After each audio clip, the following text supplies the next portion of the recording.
Okay. Good evening again, all. We'll start the second half, and Pastor Brian, I've got those clips lined up. So when you're ready. You could play the one with the actual woman. I think that was the first one I sent to you. Yep. And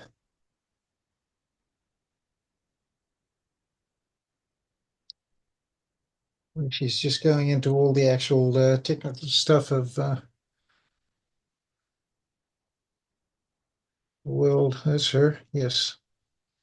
Now, this woman was one of the top people involved in the development of a lot of these technologies and so forth that have been around for a long, long time. And as I said, one of the things that I find a little frustrating, and I will pick up this a little later on, but I've said so many times, and I'm not sure people understand what I'm trying to say, but on my journeys, as I have traveled the world, I find myself sitting with the most incredible people, and I have no idea how it happened. But all I can say it has just been divine. But the Lord spoke to me before my journey started and ministry started and said, that would be my experience, that he would literally take me and place me before some very significant people on the planet, and that I was not to try and invite myself to meet anyone. I was never to put my name out there to try and manipulate people to meet with them, that the invitation would come to me from them. And as a result, I would have the occasion to begin to speak to them on a very, very personal and spiritual level, and to begin to speak to them a prophetic word that God would give me. So that has been my journey. And so a lot of the information, and Peter himself can testify, because I've known Peter for a long, long time. And as a result of it, well before I ever met Peter in New Zealand, was when with Barry Smith, we started our journeys about the same time, and we had a similar sort of ministry, though mine was not just preaching on end time events, it was pioneering churches, but through the vision God showed me of the end time events, it played a very relevant part in my ministry. So when Barry died, the family asked if I would take over myself and another man would take over the ministry of Barry, and so they just gave it to us and asked us to continue it on. So then my friend, he died, and as a result, it was left upon my shoulders. And so the incredible part about it is I have journeyed through the nations. These type of people are the people I've met. And so, I try to say a few little bits and pieces to just affirm that I know what I'm talking about because I've met the people involved. But I have never sat down and explained all the people that I have met and had the opportunity to talk with and learn from. But many of them have been on secret military bases in the world on both sides, in China and in America, Great Britain, and all the European nations. And I've sat with prime ministers and kings and leaders, and as I said, I have to be honest. I just say, man, I don't know how this came about. But the Lord said I was never to pry open a door to try and manipulate a situation whereby I could sit with important people. In fact, He told me I was to keep my name out of the public and just to fly under the radar because of the places He would take me. And that's been my journey. So I say that to say this, that this particular woman here that is talking about these things, this information I was talking about back in the 80s. And now many of this, or much of this information and the technology they have is out in the open, but few people know about it. But as a result of it, I'm going to show you some things tonight that will just help you bring into perspective how close we are to the coming of the Lord. And you're right in the position right now where Trump and all the actual people in the world that have to do with world governments and the imposition of it are looking directly at the imposition of all of the actual equipment and the technology that will assist, but not only assist, will control all of this. And so this woman here tells you information, and it was one of the head developers of it, and explains just how this stuff has been around for a long time. And I'll show you some of the documentation that I have that was given to me over the years by people in the Secret Service and top military people as I've journeyed around the world. And remember, I said I never asked anybody for anything. I've never asked for money. I've never asked for information. They have come to me and requested that I would sit down and hear their story. And so, as I said, I have had the most incredible journey. And as a result, I come across here from New Zealand. And when I arrive, I get a request to sit down and meet the Prime Minister of Australia, John Howard. And spent quite a considerable amount of time in communication with him. And he's seeking my advice as to what he should be doing and things that he should be saying. And then as a result, I have had the opportunity at his invitation, and that is Peter Dutton, sit down with him and many, many others. And it's just not in Australia, it's around the world. So I'm saying what I'm trying to make clear to people is just how close we are to the coming of the Lord and his return, because this is the technology that I've been talking about and have literally met the people involved and have this information. And I'll just share some of that a little later on. But however, Peter, if you could just play this and the people that are here can just sit there. Now, some of it will be technologically beyond your understanding. And I'm not saying that to be smart. I'm saying that just some of it, you'll have difficulty understanding it because you won't know what it relates to because it is very technical stuff. But I'm saying this is the incredible part about it. All the information that is necessary to manipulate human beings and control their minds is already in power. It has already been demonstrated and it is already in the process of operation. They have it all in the Secret Service, and both sides, East and West, have this technology and can control it. And so what you're seeing is the war now as to who will actually take the helm and steer this and control it. But it is not a war. And I'm telling you, the head of the Chinese secret police, who became a very close friend of mine, and he was a committed Christian, he said, I was sent here to tell you, and I didn't know who it was that I was going to meet. And he had told me that he had had instructions from the Lord as to contacting me, finding me when I was in Hong Kong, and then giving me instruction. And basically, what he said to me was this. He said, I have been told to speak to you and to bring to your attention things that you don't know. And I was aware of it, but didn't know how to put it all together then. And that's going back 20 years ago. Anyway, he died last year, toward the end of last year, and he's with the Lord now. But however, in the whole process of that, he said, I was instructed by the Lord to find you. So I got picked up and taken to a meeting, and I was just instructed just be standing outside the Excelsior Hotel in Hong Kong, and you'll be picked up by a government car and you'll be taken to this meeting at this hotel. So I just went there and thought it was all organized for me by the people that were doing my itinerary. And then I found out later on they didn't even know anything about it. This man had been said to me that he had been instructed by the Lord to pick me up and take me. And as a result, I spent the whole day with him. And from there on, way back in the early turn of the century, we've been very close friends, him as his wife and me and my wife. And every time we went there, we would spend time together, 2 or 3 or 4 times, meeting one another in the period of the time that I was there in those in that country each time.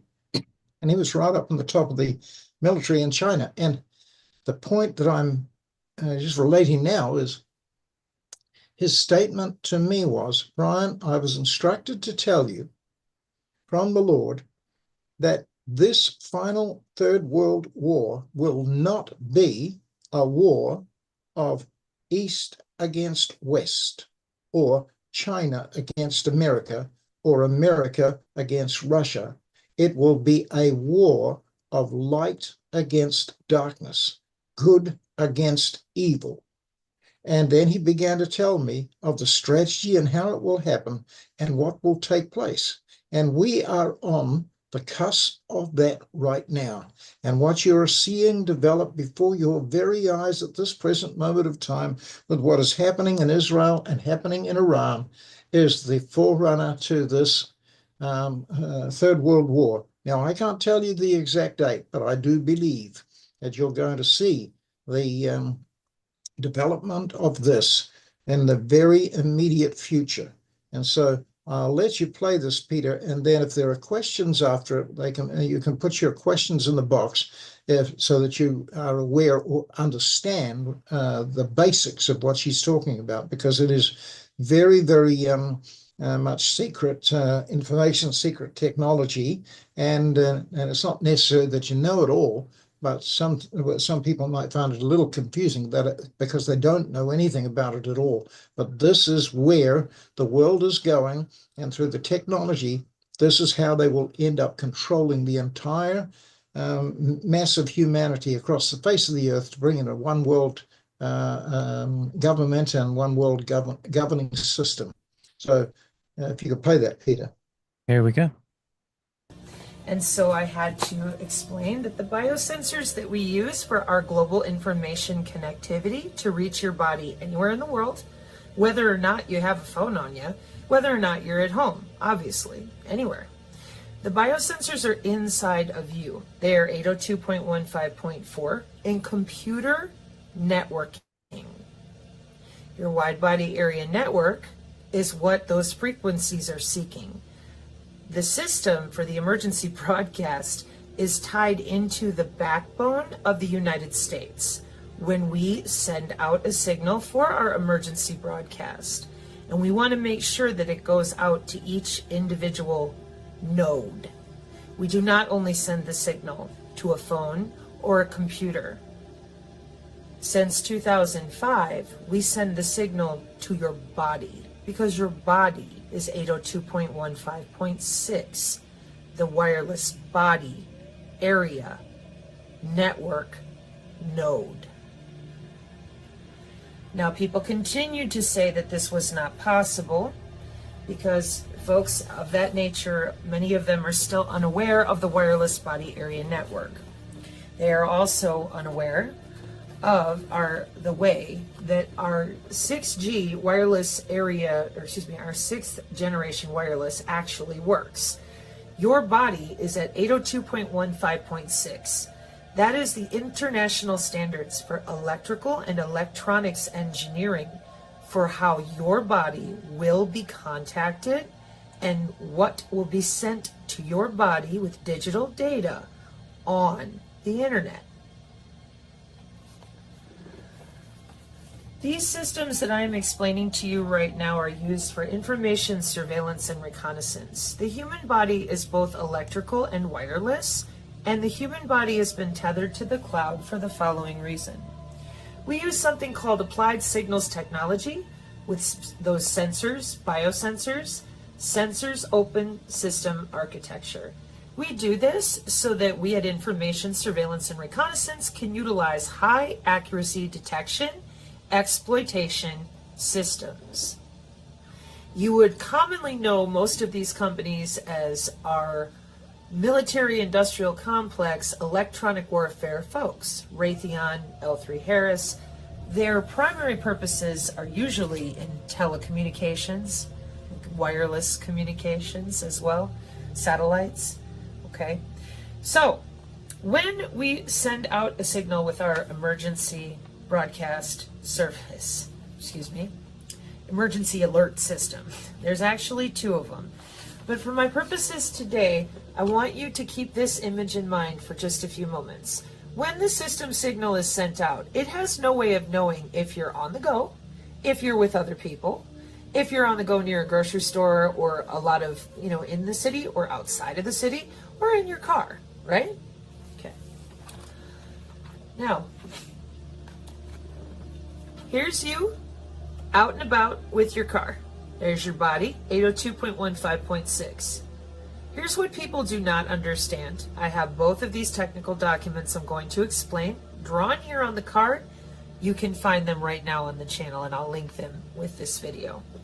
Your EAS device here is going to potentially connect to a satellite.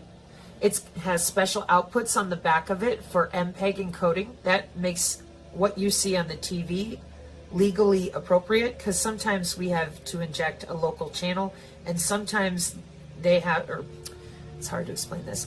They have to inject information from a local channel, change out volume. There's a microphone for this device in case someone has to actually pick it up and make an emergency broadcast by voice. It has several outputs on the back of it that can be multiplexed for digital, but you'll notice that it's still using IP multicast routing. And the back of our lovely emergency alert system is running on what's called Internet Protocol Networks. That's IP networks, okay?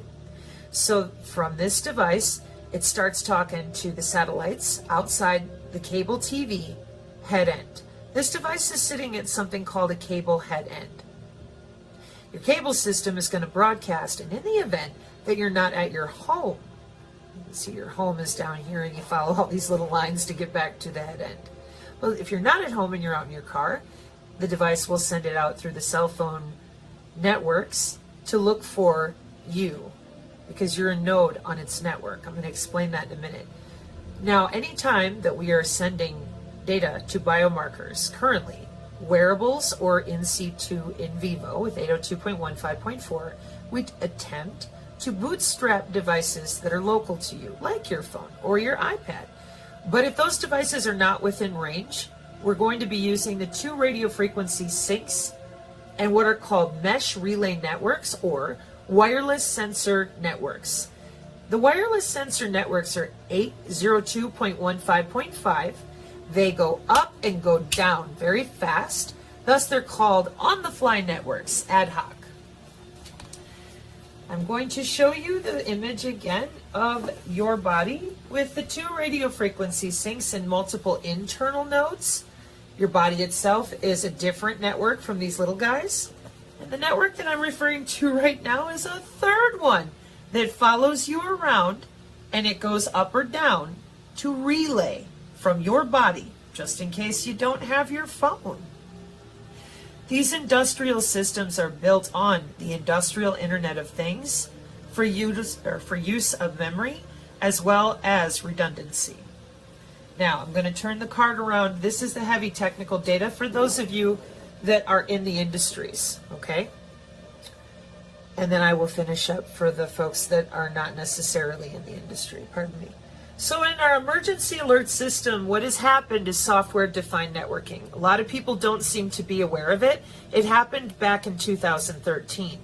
And when it did, it changed things like network function virtualization is the replacement of network appliance hardware with virtual machines. Computer networking changed in 2013 for the first time in a long time.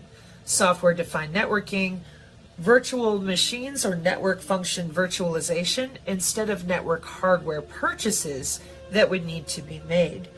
So with this came the challenge of the remoting of our physical OSI layer, and for that we have developed a new system that can switch by converged interconnect networks, can switch between layer 2, which only has the MAC and no IP address, or layer 3, which can then go out to routed protocols. It uses a distributed access architecture for its converged cable access platform cores. And this right here is going to be a component of your CMTS, which is this black box running all your cable modems to your house with the drop.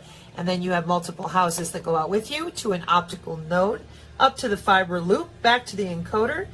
And then it will send out all these different signals as it's making sure that it can reach the web, radar, satellite, cell phone towers, whatever it needs to. Because your cable TV head end is where your TV broadcasts, radio broadcasts, all of it comes from. So this is your house, and this is the drop from your cable company. And inside you have your cable modem, your different wireless machines. Maybe you have LAN, maybe you have a set-top box on your TV, whatever it is. But the emergency alert system is in the head end. And she's using an IP networking way to get to the comm controller. Now, the comm controllers are sitting here. We've gone to our remote physical layer or remote MAC ID and physical layer. And then we use the mesh networks to make them talk with something called spine leaf architecture to avoid the problems we've had with spanning tree, and redundancy. This allows the comm controllers to use the converged interconnect network in the event that it has to change one of these nodes to an edge flare and let it move around more. I am attempting to oversimplify. My point with all of this is telling people that when we send a signal that was designed to reach anyone, anywhere, at any time, and if you put your phone in a Faraday cage, it will not reach you, is the same as telling people that we have a network-centric warfare system. We have a global information grid system, which is industrial. But if you take your wearable off, if you go off grid by taking your wearable off or putting your phone in a Faraday cage, we cannot find you.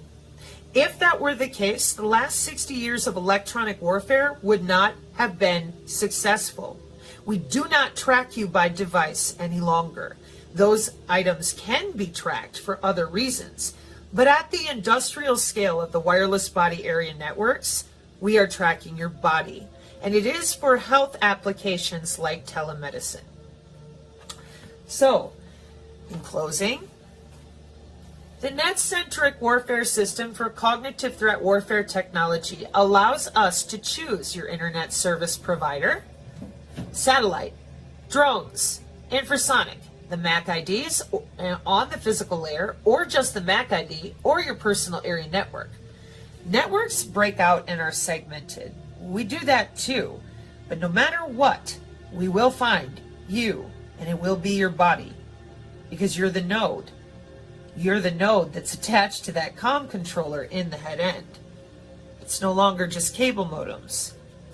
So when the device, and again, I recommend to those of you who are having a hard time reading my mapping about this device to check the links that will be in the description. This is your emergency alert system in your cable TV head end, and these are the hard metrics that Cisco and Triveldi for the equipment for EAS have listed. And I know from my own personal experience of having to deal with a Cisco 7200, and on this one, yeah, she's down here. Cisco 7200, I had a 2900 XL and an AS 5300 router. And that box, when it goes into any of those ports, I have to and had to configure that router specifically to be able to properly send the signal from the emergency alert services, because that's what a CMTS is. Well, the 7200, sorry, the other ones are smaller. But the bottom line is still the same. You're routing over internet protocol traffic, unless you're only routing at the logic link layer. And even then, you're still using the body area network and the mesh relays to do it. We also route open shortest path first. If your phone is on and we can bootstrap it, great.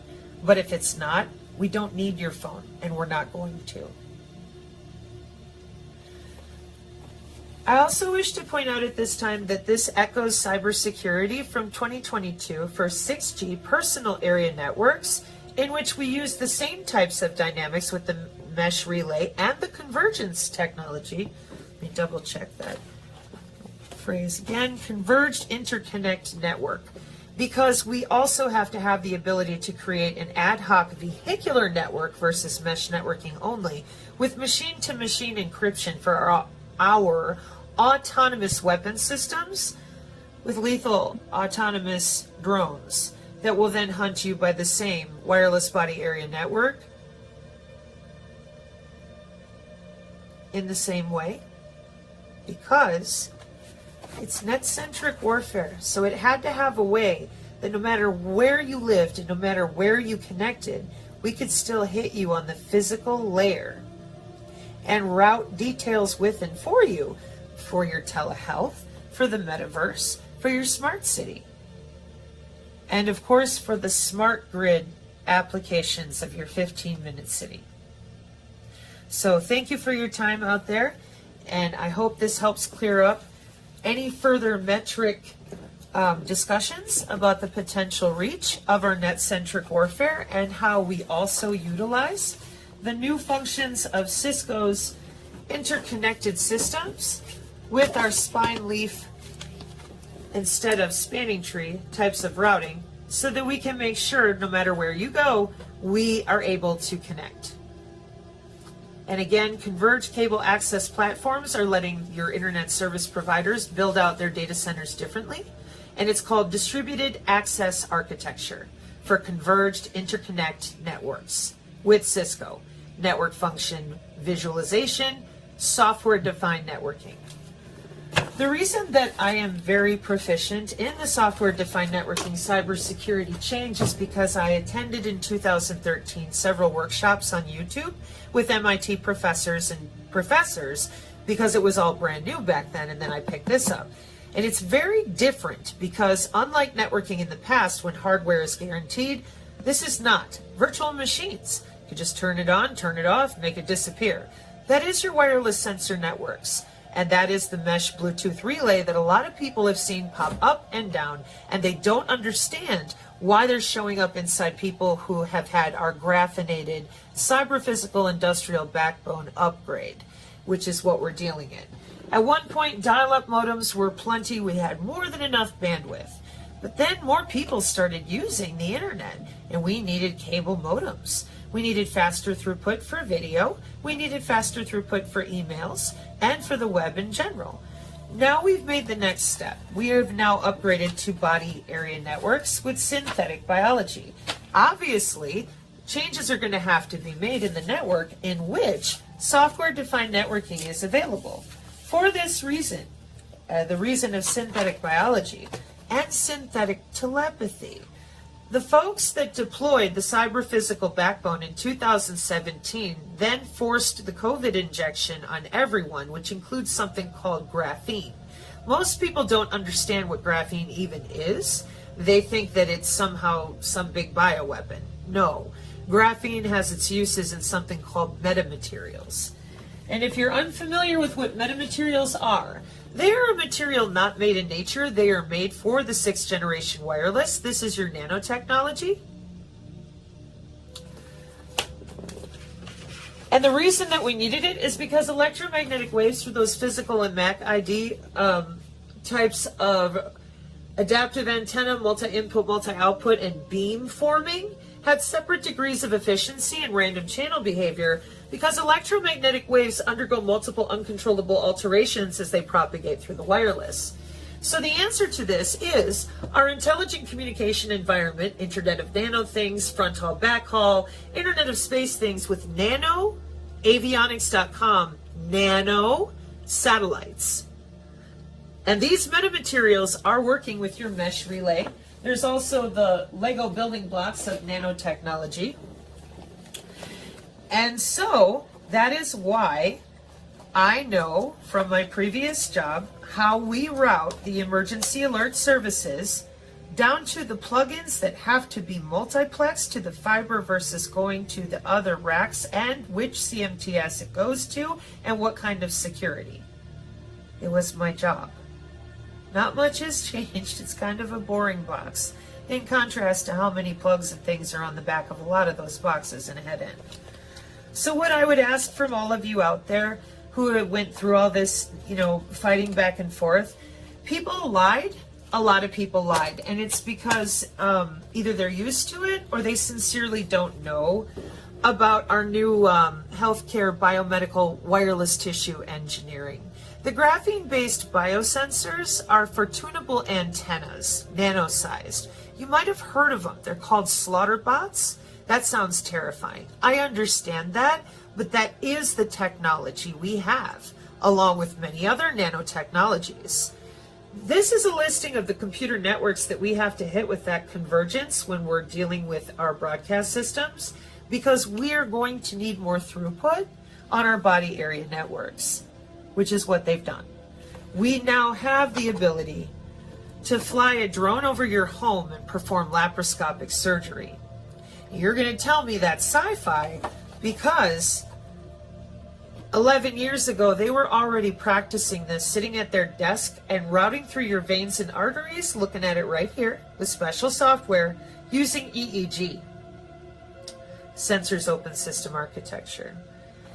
We have specialized routing protocols for these wireless body area networks that have to be followed per Federal Communications Commission standards since 2014 for the medical body area network, and the algorithm schemes that match them, so that while we're watching you in your home for your health care, your telehealth, and the applications of your medicine, that we can keep an eye on the quality of service of all the signals that we're getting. With that much traffic going back and forth to your cable company already, the emergency alert system would be no issue. And I did take the time to chase down the routing protocols, but it would be very boring. The bottom line is they're selected the same way as the FCC mandated the medical body area network, which makes sense. That way, if you do have a heart attack, you take priority before someone who's just normally being checked for, are you alive, or is your respiratory okay? Therefore, it is really important that you help people understand we do use cluster-based routing for routing network game theory through the human body. This is the Synergy Tech Metric PDF. I'll link this here as well. For those of you that are interested, it's all free. You can just download it. And if you have any questions or any ongoing concerns, please leave them below. And Dankeschön, spasibo, gracias, merci. Thank you all so very much for the opportunity and your time. This will almost complete my long form as well for those of you who asked, with the ability to issue the new convergence tech with Cisco and understand and explain layer 2 to layer 3. I will now be finishing the quantum technology that we use, which has to do with mapping out the functions of your body at multiple layers of mathematics. This is just one of them for mapping the planes that they use for segmenting the computer networks for your precision AI healthcare. Interestingly enough, while doing this research, I found a bit more about how they separate and segment the networks for healthcare. I'm going to now pray to close up this presentation. God bless you. Those of you who do not pray, I call you a prayerful person, and thank you for your time. Pater noster qui es in caeli sanctificatur nomen tuum. But Peter, we'll cut it off there if you can. Fiat voluntas. Very interesting. What I'm saying here is technical information that probably is over the heads of a lot of people. And I didn't want to play that just to try and confuse you. More to the point that as a result of just hearing it from a technical developer of the actual program and what they are capable of doing, it just affirms what not just me, but Peter and different ones are trying to break down to help those that don't understand how this works, and the very fact of the question that so many people bring up. It doesn't work, and it's not, it's just conspiracy theory. I'm saying, no, it is not. It is very, very real.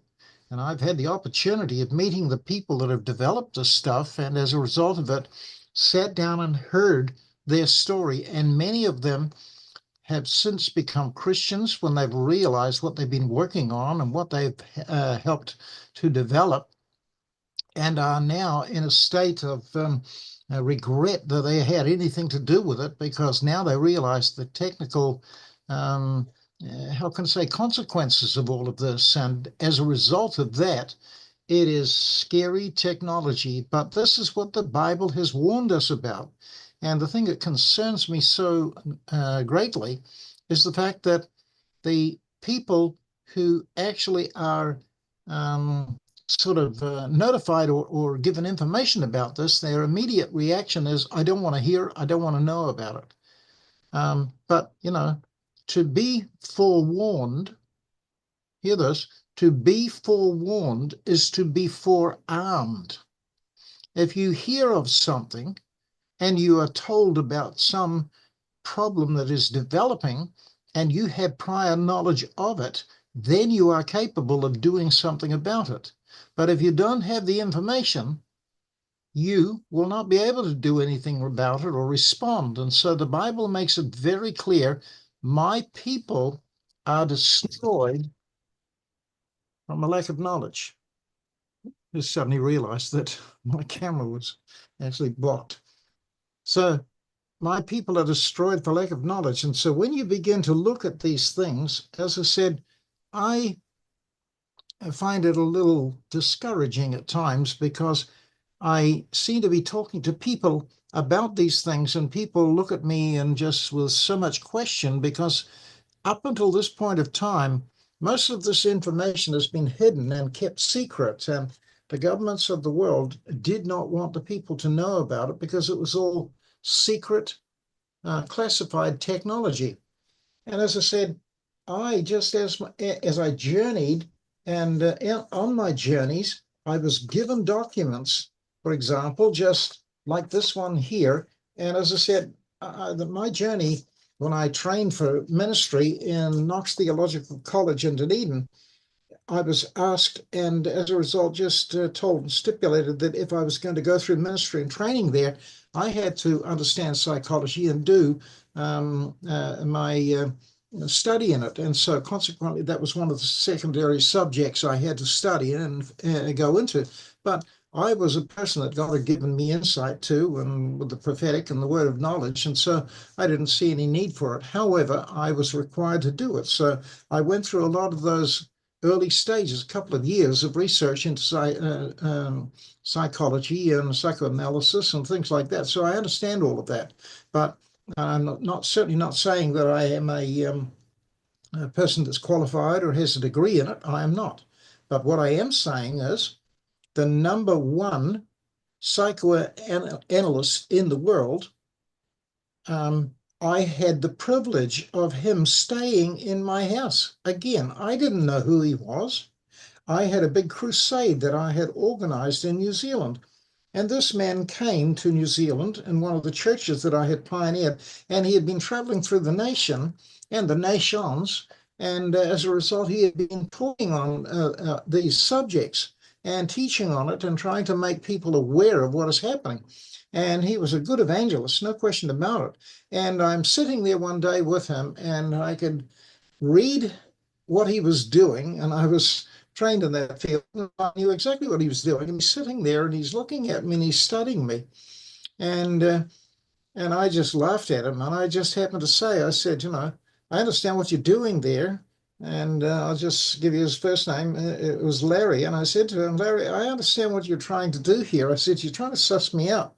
And he burst into laughter and just said, how did you know that? And I told him, well, I have gone down that path myself. And when I was trained to be a minister, I said I was being taught in this. And I said I was taught and had the opportunity of sitting under some of the top people in the world. What I found out, this was the number one psychoanalyst in the world. And he, along with two others from different nations, would get together in all the psychiatric problems that were virtually unknown or had not been given answers or knowledge or about. These three guys would meet every 6 months globally, and they would literally have all the information given to them on subjects or conditions of people that were in asylums or institutions that nobody had ever encountered before. And they were given the problem to try and solve them. And when we sat down and talked, and I became a good friend, he stayed with us for about 10 days and in my own house. And when we sat down and talked about a lot of these things, the interesting thing about it was that, this guy in this crusade, where he was with us for about 10 days, and he stayed at my brother's house actually. But I spent most of my time down there talking with him. It was actually my brother's house. But anyway, in the light of it all, when we just talked about some of these things, I knew exactly what he's talking about. And so he went through and just, here's a document that they had published, and it was given to me. And it's called British Psychiatry from Eugenics to Assassination. And you said, what? Assassination? Well, when you go through there, they determined that ultimately the time and the expiration of one's life is at 70 years of age. And as a result of it, after 70, into the 15-minute cities, you will find that healthcare and all of those things will cease. And as I said, there it is. It's all in here. Pages and pages of the actual parameters of what they are talking about. And here's one just to give you an idea of where a lot of it came from. 1943, research in North America. But look at this one here, 1944 to 1948, Nazism, the International Congress of Mental Health. See? That's what I'm talking about. And as I said, people will not believe the truth. But all this documentation comes under much of the actual American design. And here it is. And this is a United States secret weaponization of mental health. And it is called, for some people will have heard of it, Project Monarch. And it is all about weaponization through satellite of mind control so that they can literally erase memories and replace them with false memories. And as I said, this is all the documentation explaining it all. But you try and tell the average person, they have no idea and they don't want to know. Oh, I don't believe that. And so I can't seem to just get that message out to the people to help them understand what we are about to confront in this world in which we live. And there is no question about it. It's pure evil. And as I said, so that's just one of them. But you've heard me talk about a lot of these others. Okay? Here's another one. Mind control, smart martial law via food control. House regulation, 2749. See? It's all there. There's dozens of them. I've got stuff like this that's been given to me all around the world. And as I said, people don't seem to realize that it has legitimacy. But I'm telling you, I've studied all of this. All of what's allowable in our law. And as I said, this is all the instructions of what is allowed to be established in this nation of Australia, and what is legitimate and what is not. And much of the laws that we have now are literally no longer, or should I say, the laws that should be in government and ruling this nation are no longer used because people and lawyers and people that have been taught law do not know what the original Commonwealth of Australia's constitution is, and what is being practiced in this country now by your local councils and governments is totally contrary to the constitution of the Australian nation. And I'm saying all you need to know is the actual original constitution that was in place and the original laws by which this nation was given the ability to rule and govern. And it all goes back to the Magna Carta. And you see all of that is being removed. And now we are living in a world that has no association or relevance or understanding of our original constitution. So that's what I want to take and bring to your attention. Now, when on that actual video clip that you just saw with that woman, she was listing that were nations there and what they were studying and each taking control of, and it was talking about 6G. Now, you may have heard or may not have heard, but I'm telling you, go check it out.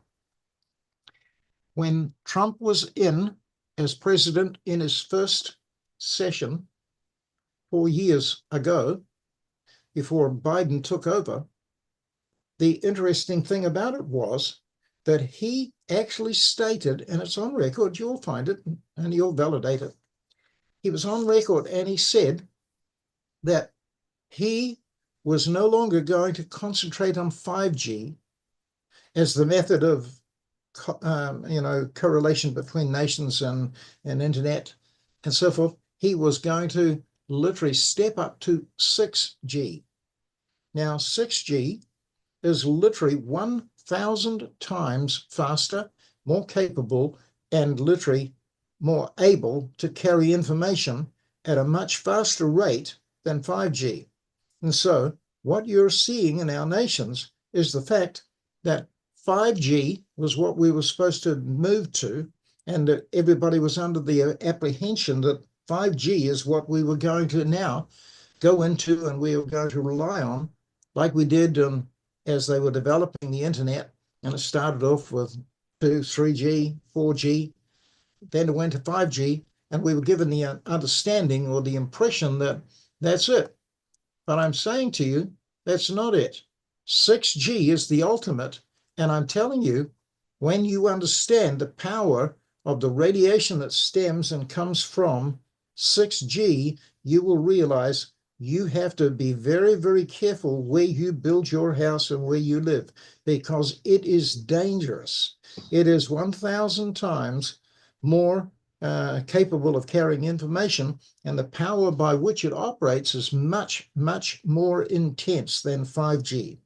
And as I said, it's 100 times literally more powerful in its generated electromagnetic force. And where you see that 5G was introduced all over Europe at the time they did it, before they had the actual things all trimmed so that the beam from one satellite to another, the band had to be very broad, because they hadn't narrowed the signal down exactly. And so consequently, when flocks of birds just flew through that beam, they just immediately died and fell to the ground. It happened all over the world, but nobody talked about it, and nobody took any attention or any concern for it. And so it all happened, and it was just swept under the rug.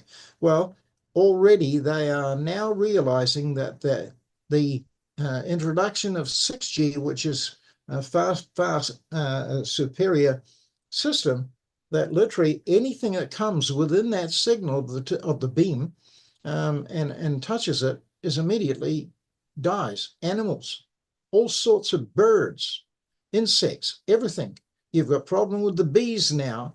And as I said, I won't go into the detail, but I've got all the documentation for it. So if you go and check out what is known as Schumann resonance, he was a Russian scientist, and that man, he began to understand that the whole of the frequency that literally enhances life.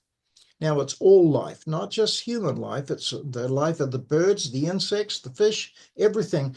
It works on a Peter, you might like to just try and find something there and just pull that up, Schumann resonance, just to give the people the affirmation of what I'm saying is true. And it's 3.87 megahertz. And all the bees, the bumblebees, when you hear their buzzing, it's all on that same resonance or sound wave frequency. And it's legible to the human ear. You can hear it. But when you go beyond that, literally, the sound wave, it becomes very high pitched, and it's a scream, and it's damaging to your ears. And that's why people go deaf or working into certain industries, because of the high pitched sound wave that is coming, and it affects their eardrums and it affects their health. And so that frequency of Schumann resonance is what the actual world works on, 7.83 megahertz. And so consequently, as you then begin to realize what they're changing and what they're doing now, they're changing all of this. And it is literally, you get onto the health records and you'll see it is damaging to the human body.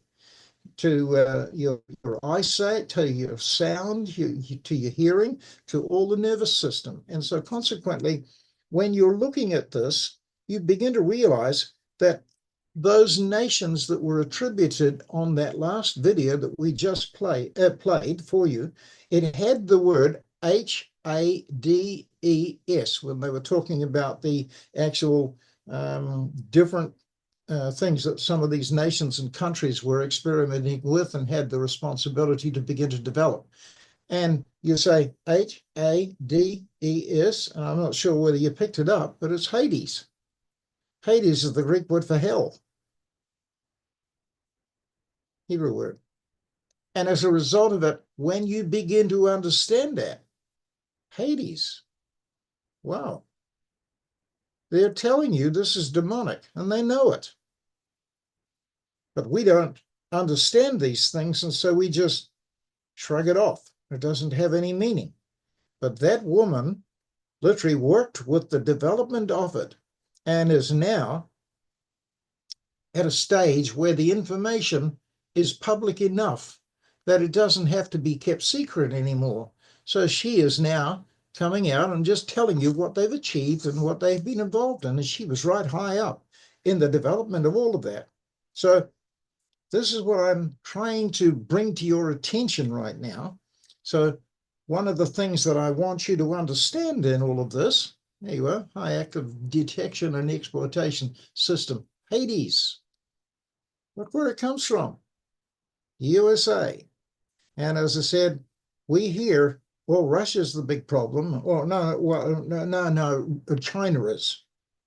And I'm saying, this is absolute nonsense. And I keep saying to people that they don't want to hear it because we're linked in with the West. And so consequently, this is what when I started tonight, and I said there that this is what the head of the Chinese Secret Police said to me. And he showed me things that, as I said, I have talked to people about in the military all over the world. And as I said, I've been onto Area 51 and these different places. And as a result of it, the truth of it is I've had the opportunity to see a lot of this stuff. And I've never asked for a meeting. I've never asked to be taken there, but it just simply was divine, and God allowed me to be there. So as I said, I've seen a lot of this stuff. And I said, I try to tell people about it, but they won't believe me. But I'm telling you, it doesn't come from China, and it hasn't come from Russia. It has come from America, all of it.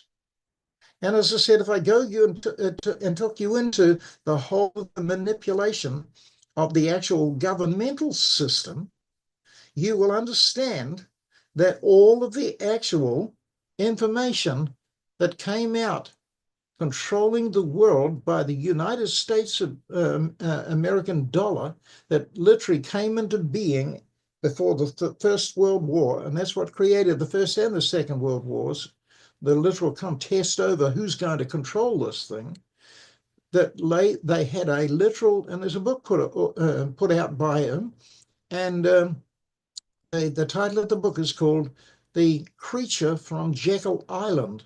And Jekyll Island is in New York Harbor. And when you begin to understand that, you realize New York Harbor is where this place called Jekyll Island was. What happened there? And in 1910, 11, up to the First World War, is where they actually developed the whole of the program that would ultimately control the flow of the money and the control of it globally. And that is why all international trade is done in American dollars. But all of that's about to change because the BRICS Development Bank that literally is established in opposition to the use of and the control of the US dollar is literally developed by the BRICS Development Bank. And so you think that in America, that the actual conflict that is happening right now in America between Trump and all the people there and the old Democratic Party is literally, bringing out a system that is going to be something that will solve the problem and remove the American fraud and corruption. I'm telling you, you're wrong.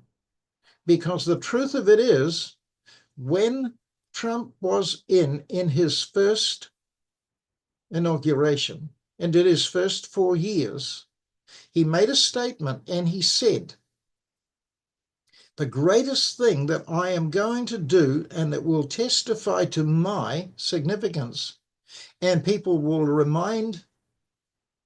will remind people of, concerning his presidency, that he was the master of the COVID-19 actual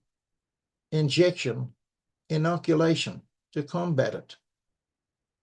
He took the full credit for it. And Peter, if you want to just pull up anything like this of what I'm saying to validate what I'm saying, then just go for it, but that's up to you. Anyway, in the light of all of that, that was what he said was his greatest achievement. But he also went on to say that he was going to introduce a more powerful form so that would control the influence of the world in its industry and its business and all of its trade, etc. And he was going to do it, and he would concentrate on implementing 6G, not 5G.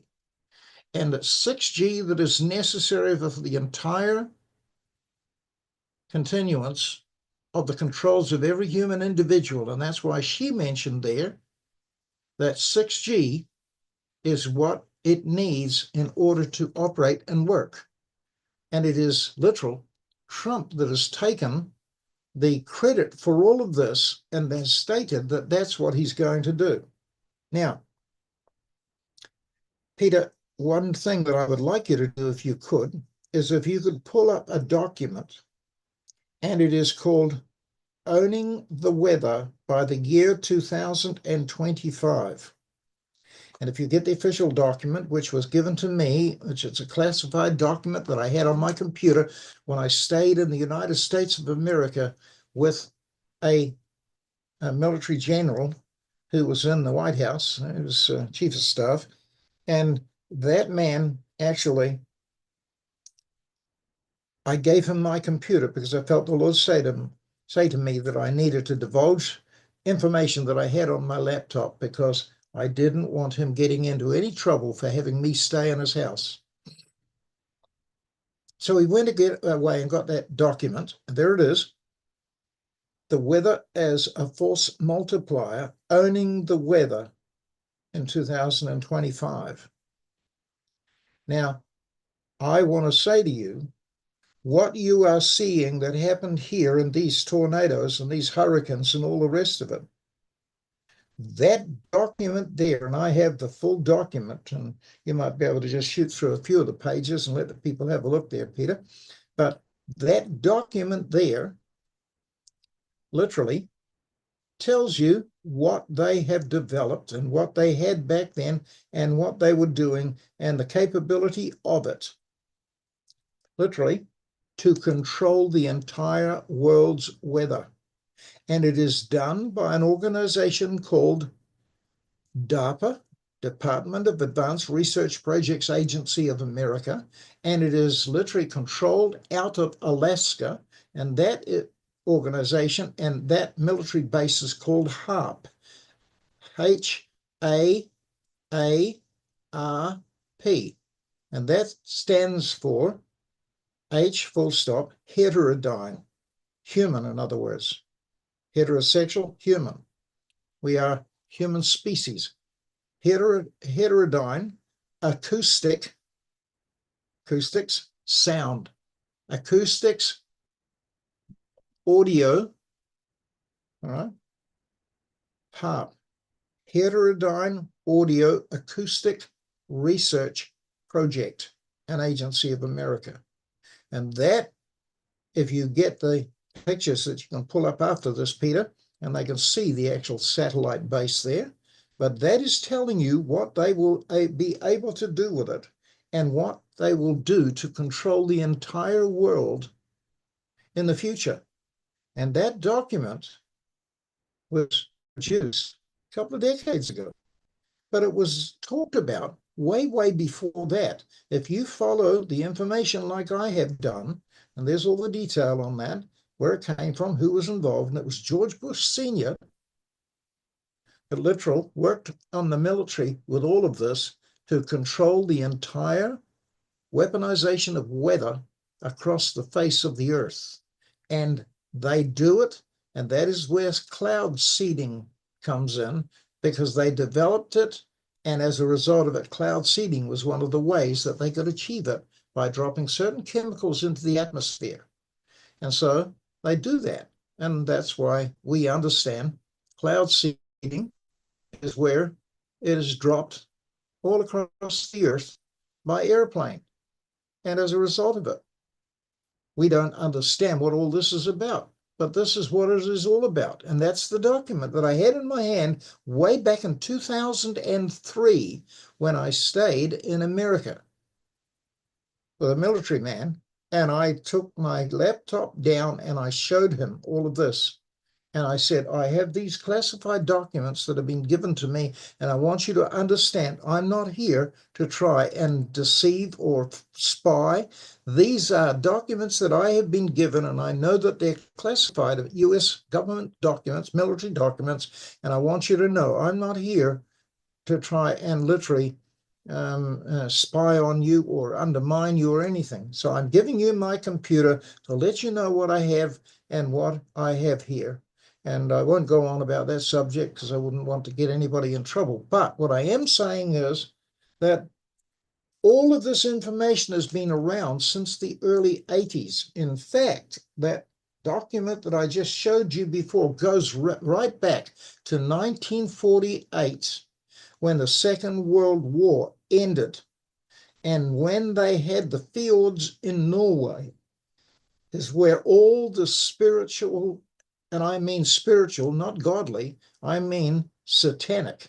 They were all into seance reading, the mind reading, and Hitler had all of these groups of all of these mediums and people literally underground in a bunker, and they were literally going into all the demonic understanding of all of these things. And that is where they developed the actual basis of the atomic bomb. Weightless flying machines, flying saucers, jet engines, jet propulsion. It was all developed out of the fjords in Norway in their experimental laboratories. And they literally had pilotless aircraft, and it all came out of the Nazi, ex-Nazi war machine. Now, Admiral Byrd, who was the head of the Navy in America, was commissioned to choose a team of soldiers, should I say sailors, who were all capable of speaking German, fluent German, and he got them, and he literally built a whole, we wouldn't call them a squadron, it's military, but a whole group of people, platoon or whatever, but that would literally man this German U-boat that they had captured. And they literally went into the fjords in Norway, and they were literally American soldiers, but they were all under dressed in military garb of the SS. And as a result, they went in and they took that experimental laboratory, and it was an underground cavern in Norway in one of the fjords. And they went up and they took the U-boat in there, and they captured all the scientists and everybody, and they took them back to America, and they gave them American citizenship. And if you want to check it out, you can go and see it, and you can look up Project Paperclip and see who was in charge of it and who actually they took back and literally gave American citizenship to them, and they were all SS SS Nazi, and but they were all involved on this particular project, and it was Project Paperclip, and they were all given the citizenship into the secret military base in the United States of America where they lived, and then when they were released, after about a decade of their committed time, most of them went to Argentina. And as I said, I've got all the documentation there, and I met people all along the way that's given me information and then shown me. And so you will see the very fact of the whole of the study of the rockets that went to the moon and all the rest of it that were developed in NASA, Aeronautic and Space Administration. And his name was Werner von Braun. And he was one of the SS Nazi officers and a scientist. He was the head of the department and development of jet engineering and jet propulsion. And as I said, they were the ones that developed radar and, all the ability to communicate. And they were the ones that developed the actual bombs when they were going in and developing all the low-flying aircraft and stuff like this. And that's who they were. And you can pull it up and you can see it. Push your paperclip. And the names and the numbers of the people. It's all public information now, but nobody understands this. Now, why am I saying that? I'm saying it because they have an agenda that they are living to and literally walking with and adhering to that agenda. And the incredible part about that is that agenda makes a significant year that depicts the year that we have entered. And that year is 2025. And I showed you that document there, but there's many, many others. If you go in and have a look at another one, and it is called, or its title is Toward a 21st American Century. And it is what it was taken and became UN Agenda 21. And you say, what is that? UN Agenda 21 is the agenda to begin to take control of the entire globe and bring it all into a one world, new world order. And it was depicted there to be concluded by 2030. UN Agenda 21. But the significant year that was mentioned in that document is 2025, when it would be implemented. Now, as I said, some of you have heard me say this, but I was literally in Hong Kong and in China late November till a week before Christmas when I returned home. I was up there for a month. And when I was there, I was invited to go to an international conference. I didn't know anything about it. When I got there, I was handed my little pass. And as a result of it, I've shown it, so some of you have seen it. And my entrance key to walk in and just hang around my neck, put it under the actual microscope, and I had the pass to enter into that international conference with all the sons and heads of government from all over the world, from every nation. And that actual conference was divided into 9 sessions. And one of them was what is allowable to be taught in the religion of the world, one world religion. Another one had to do with one world finance, how it would be implemented, and it would become the monetary system of the world, how they would do it. Then another one was the culture that a child and every family has to embrace, so that instead of all the division that's happening across the planet because of different cultures and different things that we adhere to and others don't, which has caused wars and cultural wars, that will cease and everybody will be taught the same dogma. And so then another one was on how we were to begin to accept the standards of what would be determined by United Nations as to what was acceptable and what is not in the field of our belief system or our morality, if I can put it that way, our culture and our morality. And so it will all be dictated. And then it went into the whole fact of the injection and what that woman was talking to you about just before, trying to explain what I've been saying well before I went to that conference that was introduced in 2021. And I know that this can cause repercussions, and I know that it can cause a lot of fear.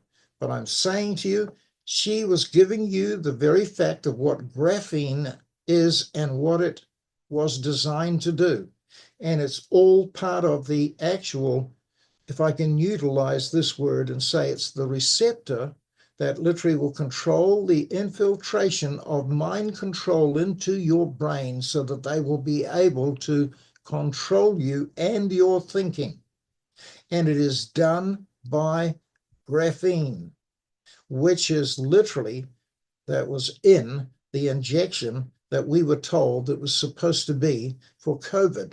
And what I'm saying, and I have been saying all the way through, and people do not see it nor believe it, but my son Jason and I and different ones have been trying to warn people, and it is this: the actual word COVID-19, if you go and have a look at the actual, how can I say, what's the word? The anagram is the word I'm looking for.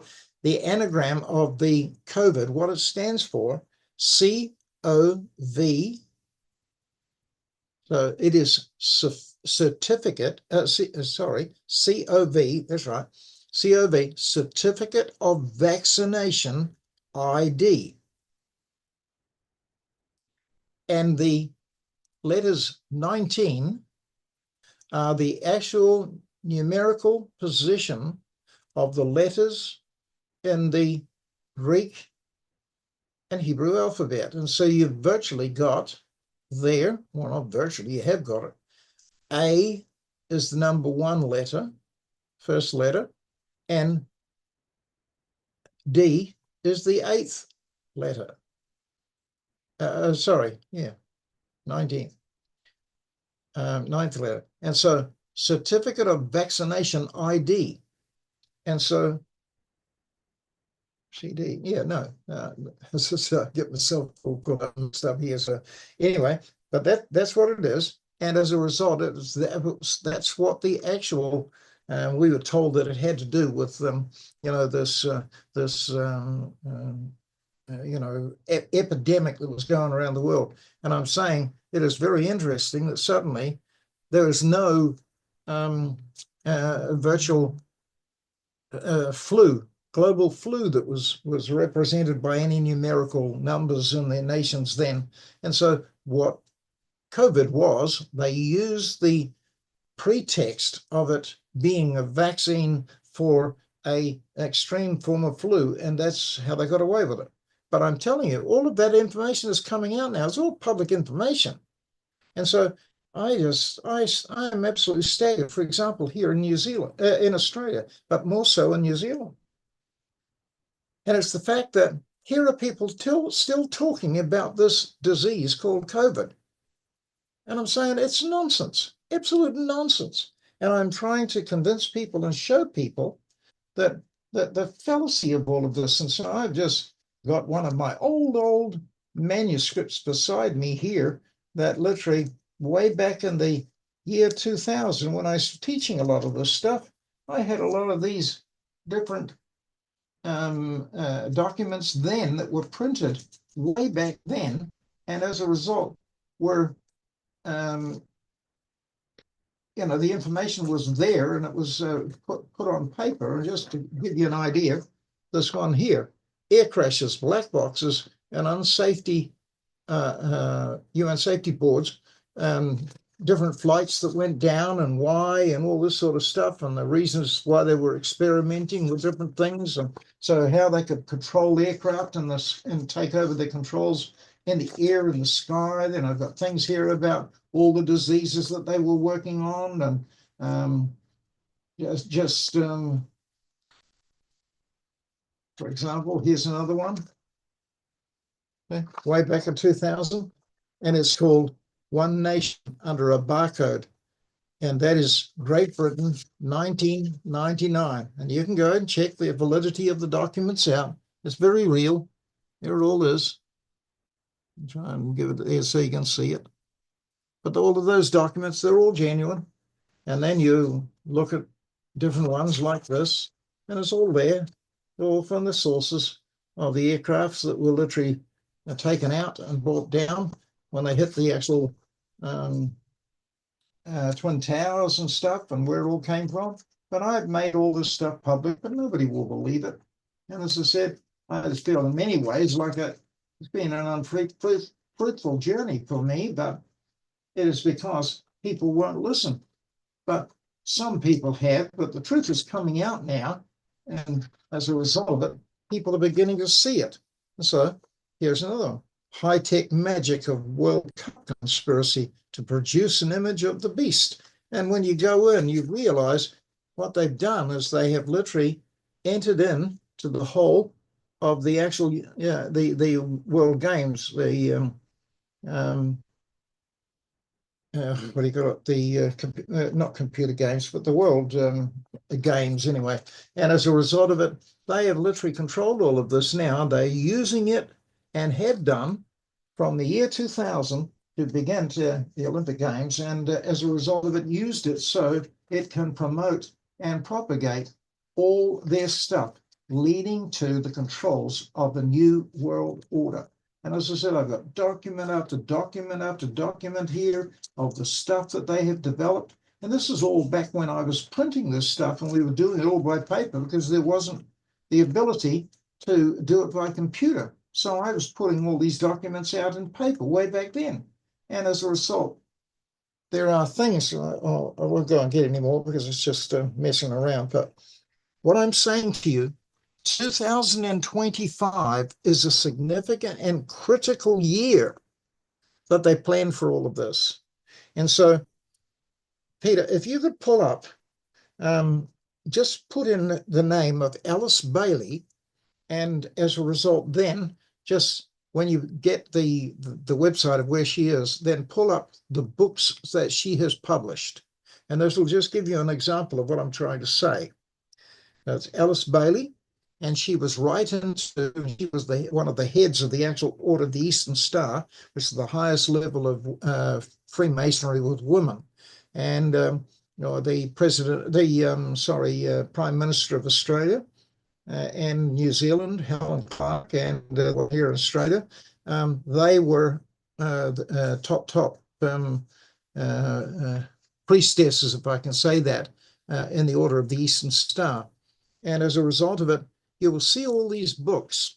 And when you go in and look at all of them, you will see different, it has to do with esoteric astrology and treatises on white magic and initiation, human and angelic and all this sort of stuff, and to the solar spirit world, esoteric psychology. And you go and have a look and you will see there's a whole lot of books there that she has written, and one of them literally states, and it is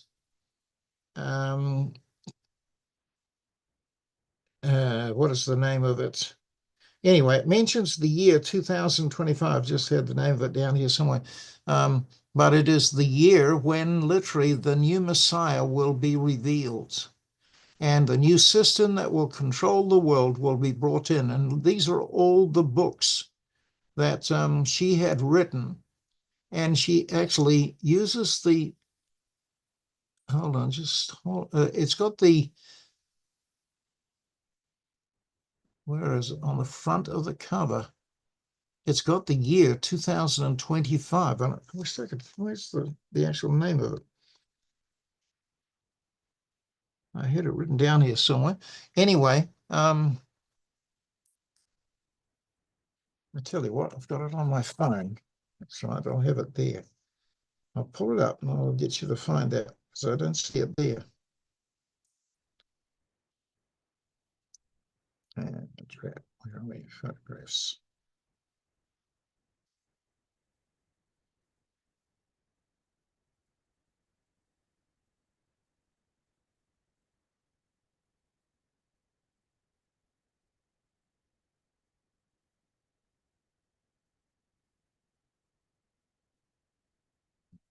Yeah. The reappearance of the Christ. and the year 2025.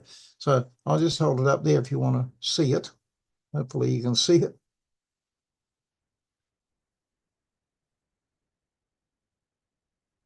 There it is. Reappearance of the Christ in the year 2025. Now, in her stuff, all the way through, and she took over from Madame Blavatsky, who was the top Satanist witch in the world.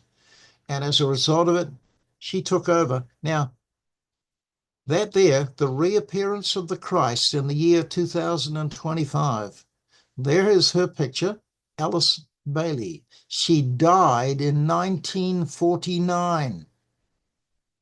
She predicted the day that the literal reappearance of the Christ, the Antichrist as we know it, will be in the year 2025. And I'm saying to you, she is just one of them. There are many of them.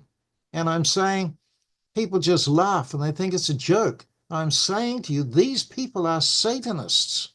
And they know exactly what they're doing, and they're more aware and more alert to what is happening in the world than we are. And they are the ones that are directing much of it and leading most of it. And that's what I'm saying. You find that in that organization that is literally controlled, that I said, that literally was brought out and established by the Admiral Byrd and the Project Paperclip, they were all brought out. In fact, if you could pull a picture up of that, Peter, just to affirm what I'm saying there, and that is the Project Paperclip. They literally were put in the underground city in Nevada. And as a result of it, there was a whole lot of them. They were all Nazis, all Nazi scientists. And as a result, they were given American citizenship in America. And as a result of it, they were put into the military. And as I said, it was, there it is. And as a result of it, 1,600 German scientists, engineers, technicians, and from former Nazi Germany, and taken to the US government employment after the end of World War II in Europe. It was actually, they were actually seized and taken before the World War ended. But however, as a result, that's who they were. And they were put to work over there. And as a result of it, they were the ones that developed the whole of the space surveillance and all this sort of stuff. And there are all the people and the presidents that were involved and at the time when it took place. And it was all set up. And so they are Nazi German that went into it. Now, if you see the modern portrayal of who they were, and there you can see their recruits included such notable figures as Werner von Braun. He was the man that developed rocket technology and scientist that developed the actual jet engine and space technology. That was him. And as I said, all of these people were the top Nazis that were used and developed all the pilotless aircraft, the V-1 and V-2 rockets, pilotless, in the Second World War. This is who they were. And they were taken back to America and literally given American citizenship and put to work in America. And so consequently, all of these people have literally had families and so forth. And so most of what you are seeing in America is literally controlled and developed by these guys. And so if you could pull up a picture, if you would, of HARP, Peter, when you finish here, and they can just see the actual base up there, and it is a big underground military base as well.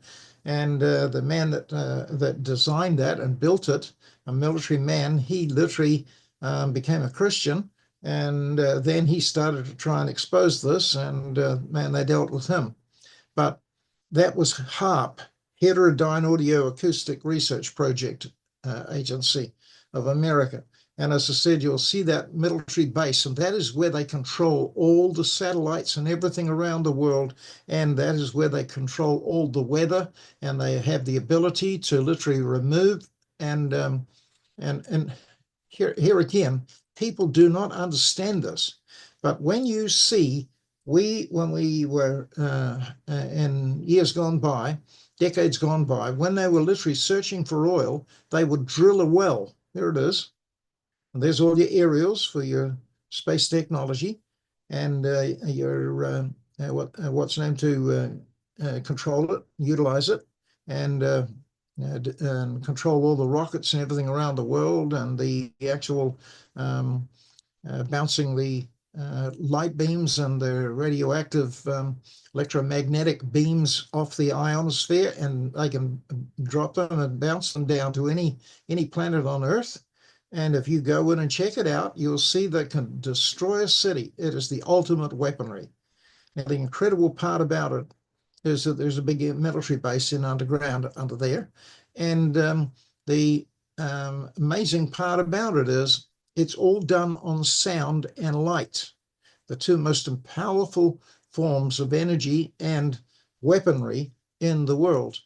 And they utilize that, and they can use it for good or evil. One of the good things that they do, and people don't realize, is if you used to go and try to harvest the oil from the ground and find a well, find an oil reserve, you would dig down and you'd dig a well and you would draw it out and pump the oil out. They don't do that anymore. What they do is what is called fracking. What they do is they will fracture the ground, and they'll fracture the rock with a simulated earthquake, and they bounce literally a deep, deep sound wave off the ionosphere back to that position on Earth, and they fracture. That's what fracking is. They fracture the rock with a very, very low oscillating sound wave, and it will literally break open granite rock, the hardest rock form like marble that there is. And then they'll pump water down in underneath the fractured rock, and oil floats on water, and they just keep pumping the water in, and literally the oil floats on it. So it just keeps pushing the oil to the surface, and then they just pipe the oil off. And so that's how they do it. And as a result of it, what is known as oil fracking, oil fracking. And so consequently, that's what it does. And so they had the power to do this. But people just think, it's just a word and we don't know what it means. And so it's irrelevant, it's unimportant. But that's what it is. And as I said, so the truth of it is, all of this was established with some good influence ideas, but mainly it was designed with evil intent, but they consider good. So one of them was world control, so that they can control the flow of oil and all the reserves of all of the needs for culture and community around the world. So they will control all the flow of oil. They will control all the monetary systems. Hence, it will be a digital system. And then all the individual lives of people, so that your actual bank account will be determined of whether you can draw on it or not by how good you are in obedience to their actual stipulations. And if you resist, you will be denied the opportunity of drawing on your bank account, because you've got a low social credit score. And as I said, all of this is being set up, and the day that it was to be implemented and all in place was the year 2025. And I'm saying, you go in and you talk to any Satanist, any person that's deeply into the mystical, Satanistic, and occult world, and they will tell you all about these things, and they will give you the date of when it will be implemented, and it's 2025. Now, here are other things that I say, and most people will laugh, and I hear them scoff and make jokes about this sort of thing. And people say to me, when it's talking about, where the fallen angels came down and cohabited with the daughters of men, it can't happen. I'm saying, can't it? No, can't happen. even Jesus said that, in heaven, there's neither marriage nor giving in marriage, because basically there's no way to procreate. And I'm saying those were fallen angels, and they came down and saw that the daughters of men were fair to look upon. Go and have a look at Genesis 6:4 and chapter 6, verse 4, and read it. And you'll see that that's exactly what it's saying took place. Oh, but we don't believe in that. It doesn't happen, can't happen. I said, really? I said, you know nothing about what you're talking about. I said, go to any satanic service, join any satanic church, join any literal secret society, and you will understand when you get into the occult, there are two forms of demons. One is called the incubus and the other is called the succubus. One is called the male spirit and the other is the female spirit or angel, fallen angel. And you will literally choose what sex you want, and they will come down and you will have your orgies with them. I say, don't tell me what you think is right and what you think is wrong. Most of those in high Satanism and all of these satanic orders, and I mean extremely high satanic orders in the actual Ordo Templar movement and all the rest of it, go and ask them and they'll tell you straight up, this is what happens. You say, well, how do you know, Brian? It's because we've met many of them and had to deliver them from it. And I'm saying this is what it does. And to be truthful, it angers me because the church is so ignorant of these things. They just refuse to believe it. And as I said before, to be forewarned is to be forearmed. If you know it exists and you know what we're going to have to confront, you're semi-prepared to know how to deal with it. But you get thrown into a situation like that and you have no knowledge. What does the scripture say? My people are destroyed for lack of knowledge. And the church is absolutely ignorant of these things and have no idea and don't want to know. And the whole reason is because they say, we're not going to be around when all of this stuff happens on the face of the earth. And I say, are you sure of that? And people say to me, yes, we believe in rapture. I say, well, I do too. But I don't believe that the rapture is what you're saying it is. And they say, how come? I said, well, show me in the scripture where it tells you that in this wicked time that is coming, that we will not be here. And I will show you dozens of scriptures that tell you we will.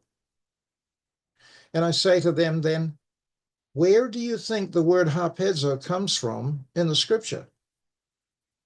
And they have to look up a few verses and they will find it mentioned in a couple of verses. And you don't build a doctrine on a couple of verses. And as a result of that, I say just go and read Matthew chapter 24, verse 29.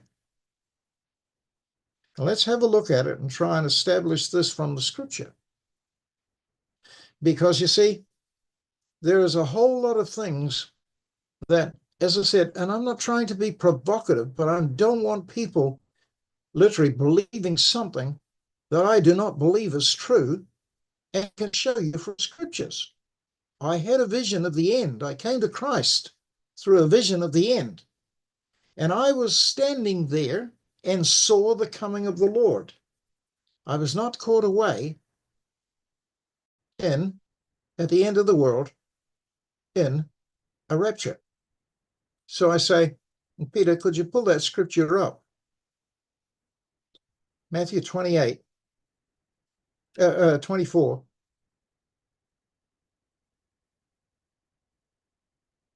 I'm just trying to remember now. I forgot the actual verse. Is it 28, 29? Anyway, find it there. And this is what it says.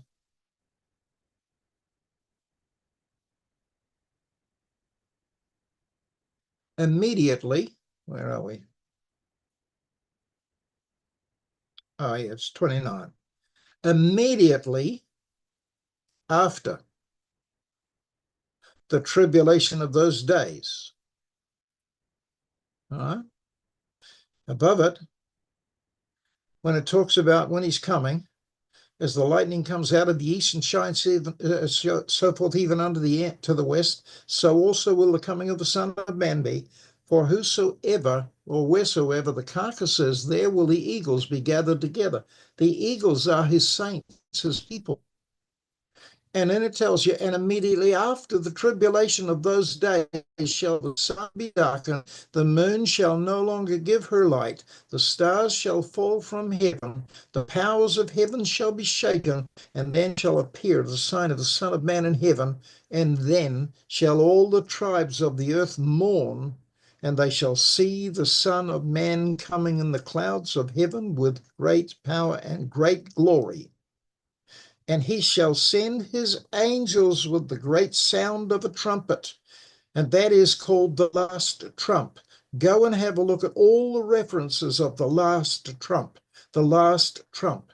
And when you understand, you'll see it begins with the story of Jericho, when they went in and they literally, all the actual tribes, they had a head and the head of that tribe, and they all surrounded and marched around the walls of Jericho. And it says there, no man was to speak. They were all to remain silent, and as they walked around once on the first day, twice on the second day, as they finished their journey walking, the trumpet was to sound once on the first day, twice on the second day, 3 times on the third, 4 times on the fourth, 5 times on the fifth, 6 times on the sixth, and 7 times on the seventh journey around the walls. And when they blew on the seventh day, after the seventh surround and march, at the seventh trump, which is called the last trump, there are no more. And at the last trump, what do the angels do? They gather together his very elect from the 4 winds, from one end of heaven to the other. And I'm saying, does that say we're here? Or does it say we've already been taken? So I could just give you that one scripture, but then I could take you into the book of Revelation as well. And I can explain to you where it tells you about the 7 trumpets that will sound at the end of time. And then it says in the book of Revelation, I think around about 10, chapter 10, it doesn't matter, you don't need to turn to that one, but you can look it up if you want to. And it says, and then I saw an angel, and he had 1 foot upon the land and 1 foot upon the sea. And as he drew his trumpet to his lips to blow the last trump, he first of all made an announcement. And just before he blew that trumpet blast, he said, time shall be no more. Then he blew the trumpet. The last trump. The word last trump is used in 1 Corinthians 15 and all through Thessalonians, all through Romans, where it's talking about Jesus in Matthew 24, talking about his coming, Luke 21, Luke 19, Mark 13. It's mentioned there, and all through the scriptures. And Hebrews mentions it, Revelation mentions it, and it is the last trump, the 7th trump.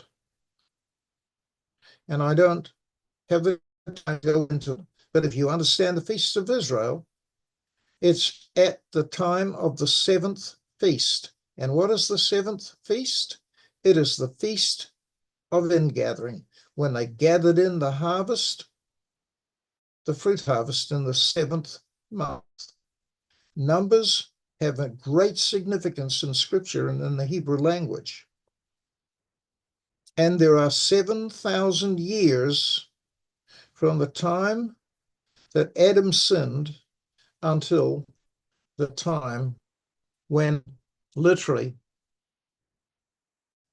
time on earth ends and then introduces 1,000-year reign of Christ when he will reign forever.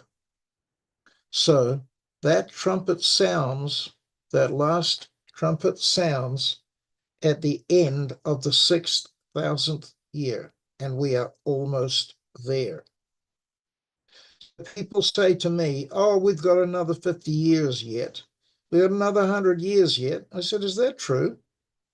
What does the Bible say? I say, show it to me in the Bible. And they say, oh, well, you know, we don't know. No man knows. I said, is that right? Yes. I said, well, let me say this. The Bible does tell you, because it gives you all these signs. Oh, yeah, but no man knows the exact day nor the hour. And I say, go and read the book of Thessalonians. And this is what it says. As Paul is writing concerning the revelation of God to his church, he said, I would not have you to be ignorant concerning the coming of the Lord. For you yourselves know perfectly well that the day of the Lord will come as a thief in the night. And people say, see, he's coming at night when nobody will know. I said, read the next verse. And the next verse qualifies it. But you are not the children of the night, neither are you the children of the darkness. You're the children of the day, the children of the light. That's why that day will not come upon you and catch you unaware. I say, read your Bible. Read your Bible. And I could quote other scriptures. But the point that I'm making is this. You cannot show to me and prove to me a lot of things that have been taught. For example, here's another one. People say the tribulation is 7 years. I say, really? Yes. I said, well, that's funny. Why did Jesus say 9 times when he's talking about the tribulation that he said the tribulation will be 42 months, 3.5 years, 1,260 days, a time, 2 times in the dividing of time? 1,260 days is 3.5 Hebrew calendar years. 42 months is 3.5 calendar months, totaling 3.5 years. And as I said, if you can find a scripture that tells me that the tribulation is 7 years, I'll give you $1 million, because there isn't one. How did that come about? A man by the name of J.N. Darby, a Brethren man, was in a church one night and a woman had a vision in Scotland. Now, don't think that I'm just making this up. Go and check it out. C.I. Scofield wrote a Bible to popularize all of this, and it was put out, and it told things that happened in 1890s. It became accepted as doctrine, and it spread around the world through C.I. Scofield's Bible. You say, how do you know that, Brian? Well, when I first got saved, everybody told me about C.I. Scofield's Bible because I was preaching. I was in the Brethren Baptist churches then. They were all telling about this great Bible. So my first Bible was a C.I. Scofield Bible. So I got it, and I started reading all of this stuff. And I thought, that's not what the Lord showed me. I didn't see that. I saw the Lord appear. And the Lord said, I will see his coming. So perhaps I'm wrong. I'm not perfect. I could be. But I'm saying I've studied the scriptures more than most. And as I read the scriptures, I began to see where so many people have made mistakes concerning this 7-year tribulation. Because what they do pointed out, oh, no, no, no, no, there's a tribulation of 7 years, but the great tribulation is just 3.5. I say, is that right? Oh, yes, because it says there in the middle of that season, he will make a covenant. I say, but didn't Jesus do that? Oh, yeah, but that's not about Jesus. It's about the Antichrist. He's going to come down as the Antichrist, and he's going to come and he's going to deceive the world. I said, well, let's go and read the book of Daniel, as I did when the Lord told me, go and read and study the book of Daniel and read it and read it and read it till you know it's like the back of your hand. And everything I'm saying to you here, I don't have the Bible in front of me. I'm quoting it to you. So I read it and read it and read it and read it. And then the Lord said, now go and read the book of Revelation until you know that almost offhand too. So I did. And as I began to study it, for the first 2 years of my life as a Christian, I had no Christian counselor, no one. I was going to a church that was teaching modernism. And that was when I was doing my theology in the actual Presbyterian church in New Zealand. And I couldn't understand why they're teaching me stuff that literally the Bible contradicted.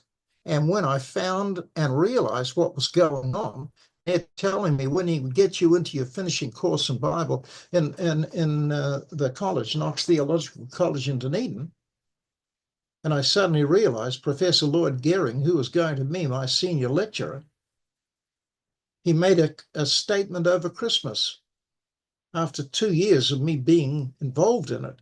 And he made this statement over the Christmas broadcast.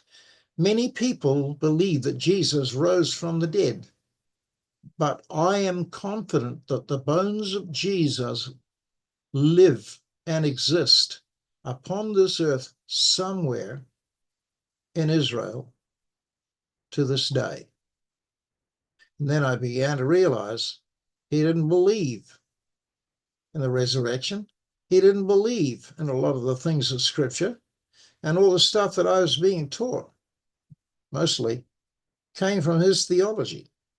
So I pulled out and I joined the Brethren movement.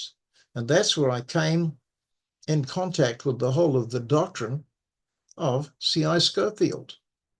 And I started to read it, but I got led down another path. And I thought, that's not what the Lord showed me. Because in that first 2 years while I was in the Church of Christ and doing my theology under the Presbyterian Knox Theological College, I had nobody to talk to. I did not have a single Christian senior counselor whom I could talk to or bounce it off, because I didn't know anybody that understood the Scriptures. I had no one. So I walked the streets at night, hour upon hour upon hour, every day that I could. And I would walk when I got home from work, and I would walk sometimes at 8, 9 o'clock at night, and I'd walk the streets just praying, talking to the Lord. Sometimes 2, 3 hours, 4 hours, just trying to make sense of what I was learning and what I was hearing, and try to talk to God. I didn't do it for any significance and importance. I'm just trying to find my feet. And so most of what I got was direct revelation from God. And when I came into Christendom and started mixing with people who were born again, I just thought they all did what I did. They all got revelation from God, only to find that most didn't. They sat under some preacher, and the preacher taught them what he believed. And so I then began to keep on researching the Scriptures, and I have done so. And so I can safely say, and I'm not saying this to brag, I can safely say there's not too many people that have done the research into the Word over the years that I have done. I could talk to you about archaeology, history. I could talk to you about all sorts of things. The character studies of men. In fact, when I preach, that's normally what I do. And I go right into the depth of the languages, the background, the culture, everything, because I've studied all of that. And I've studied prophecy. Now, I had a photographic memory, so when somebody would quote to me a scripture, I'd be thinking, no, that's not right. He's misquoting that. Then I found out all these different translations existed, and they're quoting from a translation that has changed the word to mean something that it isn't. And so as a result of it, again, that's why I will teach and I will strictly stick to scriptures that I understand. So what am I saying? I'm trying to make you aware of something. You see this book here? This book was given to me. As a result, I love archaeology. And most of my library is full of books like this, where people, and I didn't ask for them, I even knew they existed, but I had done discovery and research on archaeology. I love it. So I knew what the Dead Sea Scrolls were in 1956 when the young Arab boy found the actual scrolls in Qumran. I knew all about that. And so this meant not really a great deal to me. I thought I know all about that. And so somebody brought this book to me and said, "Oh, Brian, we felt the Lord just tell us to get this book for you," and gave it to me. Now you will find my library is full of books like this. I didn't search out for them. Somebody came and put it into my hand, and that is what God has done with me. Now the incredible part about it is that as that happened, I began to open the book and I thought, oh, well, I'll read this. And I began to read it and study it and then realize how they got it. And I'm opening it up there. And what I found was intriguing because I'd never seen this in any of the other books that I've read on the archives of the Dead Sea Scrolls. And I'm looking down here and I'm seeing all the records of these books and scrolls they found. And so I show you page 1. And there's a whole lot of scrolls that were found. All right. So then I turn the page over and then I see there's a whole lot more scrolls that were found. Then I turn the next page over and I see there's a whole lot more scrolls that were found. Then I turn the next page over and I see here again some more scrolls that were found. I didn't know about those. And I thought, dear Lord, I'd never heard about this. The coming of Melchizedek, the temple scroll, the song of the dispersed demons, the Aramaic translation of the book of Job, the apocryphal Psalm of David, the book of the giants, the book of the last days, the book of the Essenes, who taught and trained John the Baptist. And I'm looking at this and I thought, I have never heard anything about those books. Is this real?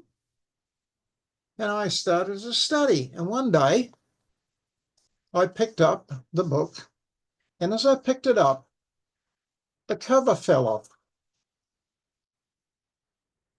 And as the cover fell off, I saw a little picture inside on the cover. I thought, what on earth's that? And it said, publication embargo. See that there? Publication embargo by the Israeli government. And I looked and I thought, what? No, that can't be right. So I looked at it and I thought, wow, no wonder those books are not real. So whoever wrote this book was a fraud. So I put the book up on my shelf and I never looked at it again.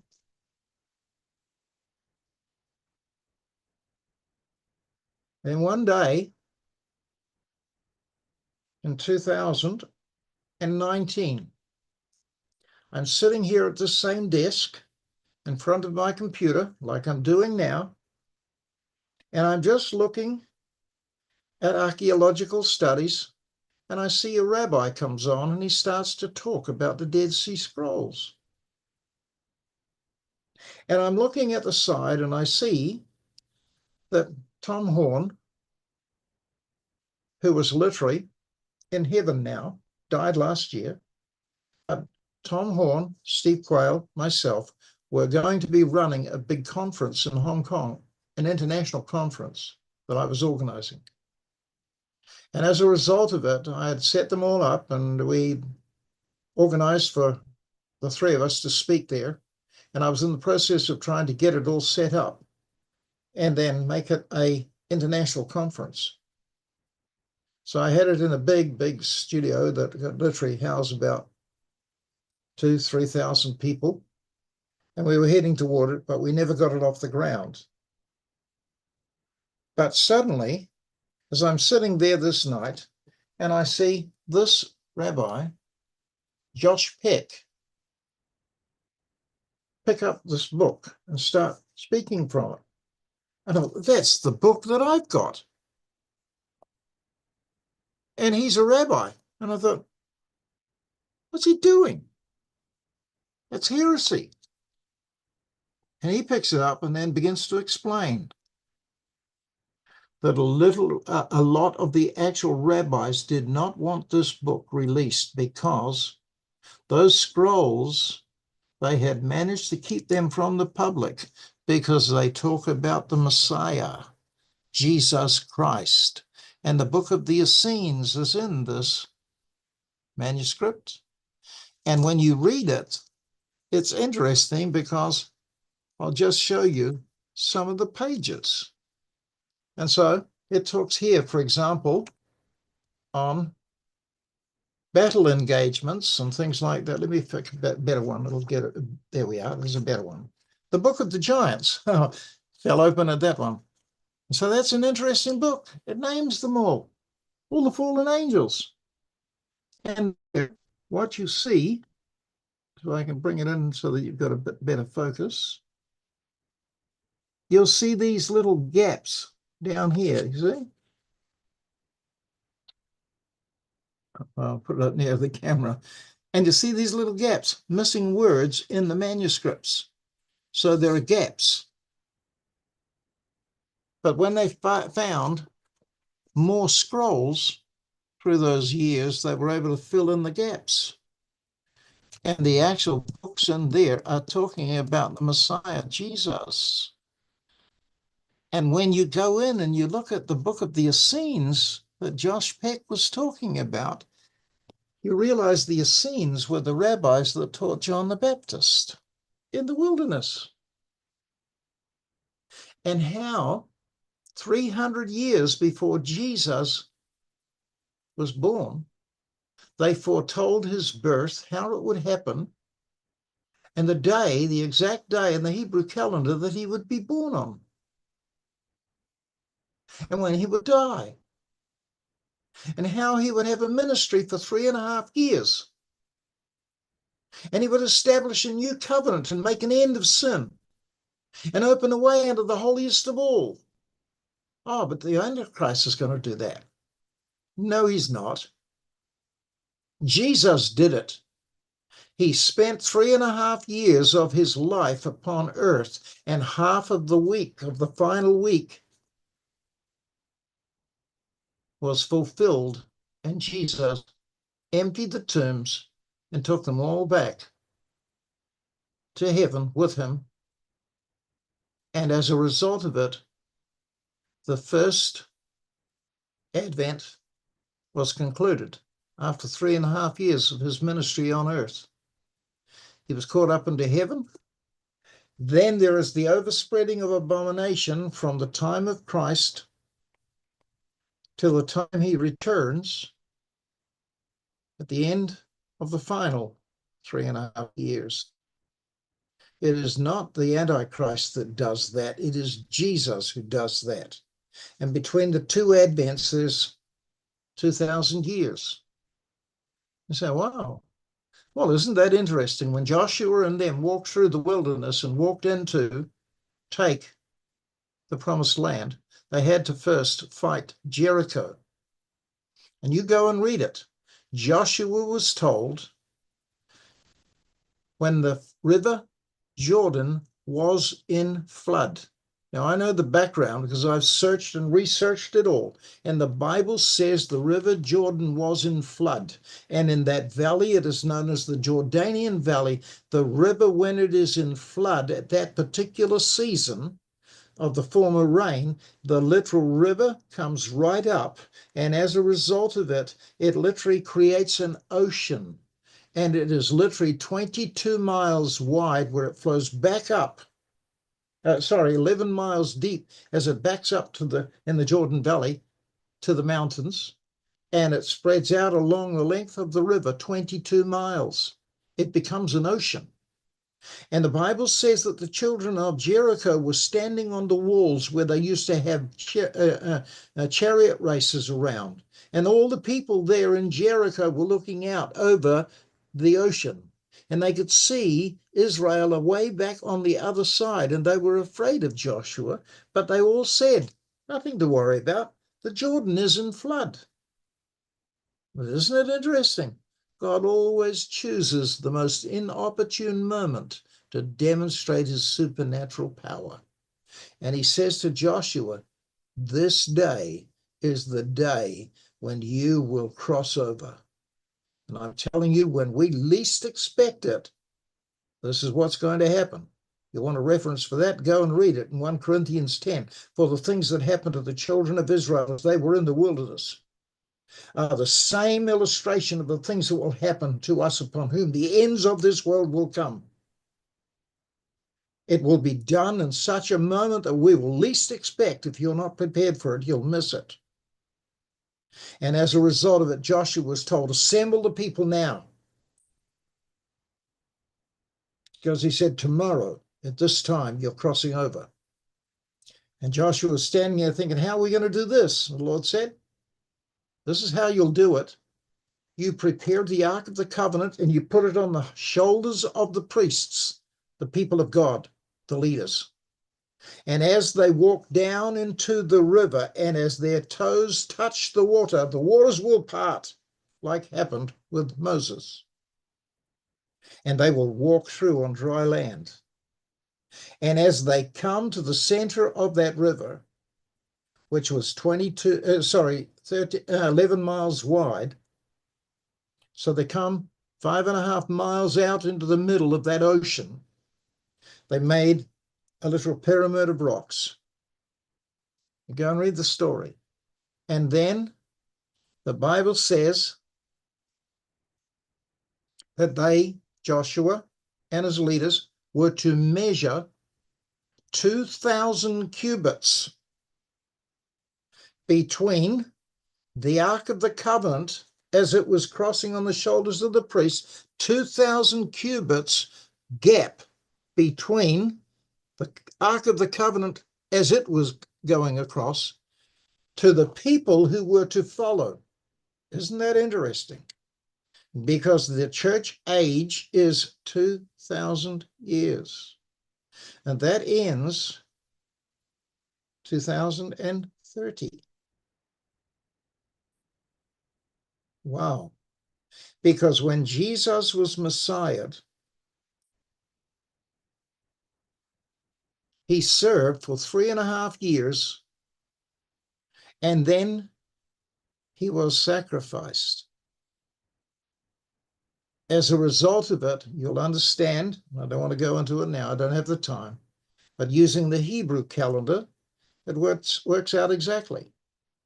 Now, as I was watching Josh Peck, and you can get on the internet and you can read it, and you can also get onto the internet and pull up Tom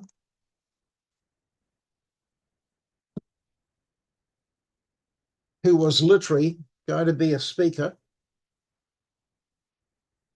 in a conference in Hong Kong, Tom Horn. And as Tom was watching it, I am looking at the same video.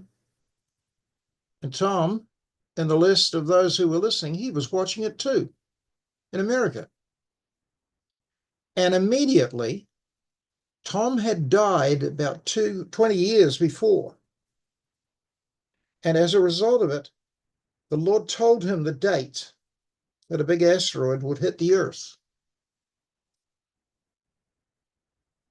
And he gave him the date, and I think from memory it is the 18th of April, 2029, I think it is. Anyway, Lord gave him the date. And Tom's there, and he was certified dead by his family and all the rest of it. You read his story, it's on internet too, on YouTube. Pull it up. Death of Tom Horn, when he went to heaven. And he was in heaven, and he said, Lord, why are you telling me this date that literally the asteroid that is spoken of in the book of Revelation is going to strike the earth before you come? Why are you telling me now? Why didn't you tell me when I was alive on earth? And the Lord said, Tom, you're not staying. I'm going to send you back. Tom said, wow, what I can tell the people. And the Lord said to him, you won't remember anything. Go and see his video. It's there. As I said, we had correlated, we had communicated with Tom in the view of taking this conference. No, we had the agreement, but we just never got to set it up. So anyway, Tom suddenly wakes up in his bed after about 2 hours or something. And after the police are there and the doctor's there, certified him dead, and the family's all around the bed, suddenly he jerks up and wakes up. And he sits up and says, wow, he said, you have no idea what I've just been told. And he went, what was it? He couldn't remember a thing. He was so embarrassed. Listen to his own testimony. And he's sitting there and he couldn't remember a word of what had been told to him, and he was so embarrassed. But anyway, he came to life. And then, as I said, just before the COVID issue, to gather all the people up to inoculate them, Josh Peck that night was teaching on this book. I saw it. Tom saw it. And I thought, that's the book that I've got that's got all those false books in it. And he's a Jewish rabbi. He starts telling the story. And I sat there and I couldn't believe what I'm hearing. And I thought, wow, he literally gave a date when the Great Tribulation will begin. And from memory, that was end of April or something. No, oh no, I'd have to work it out again. But it was 3.5 years, 1,260 days, the book of Revelation says, which is 3.5 years. And so he mentions this date. I think it was October 18th, I think it was. From memory, I'd have to go and check some while since I've looked at it. But I think just remembering back now, it was 18th of October, 2025. And as soon as Josh Peck quotes that date, suddenly Tom's sitting there watching this, and suddenly the Lord speaks to him and says, Tom, count back 1,260 days. That's mentioned in the book of Revelation. 3.5 Hebrew calendar years, 1,260 days. 360 days in their calendar, not like ours. So Tom counts back from that date, I think it's 18th of October, 2029, when the big asteroid hits Wormwood, counts back and comes right back to the date in 2025 that Josh Peck is talking about, that is mentioned in this scroll in this book. I'm saying I have literally sat back and I've watched and I've analyzed and I'm right up to date with everything that's going on. And I have literally all those documents from the American military, from HARP, Heterodyne Audio Acoustic Research Project. And you go in and you find it is run by literally an organization called DARPA. And then you go on and say, who's DARPA? And they're Ashkenazi German Jews. They are not Jews. They are not genuine Jews at all. They say they are, but they are not. And that's what Revelation 2, 8, and 9 tells us. In chapter 3, verse 9, I know that you sit amongst those that say they are Jews, but they are not Jews. They are of the synagogue of Satan. They do not believe in the Torah. They take all their teachings from the Babylonian Talmud. And it's hogwash, nonsense. Anyway, when you begin to look at that, and I did, but I had all these other documents that have been given to me through the years since the 80s. And I think, wow, toward a 21st American century that will be implemented in 2025. Then I look at owning the weather by the year 2025. Then I see Virginia, and he's talking about, how,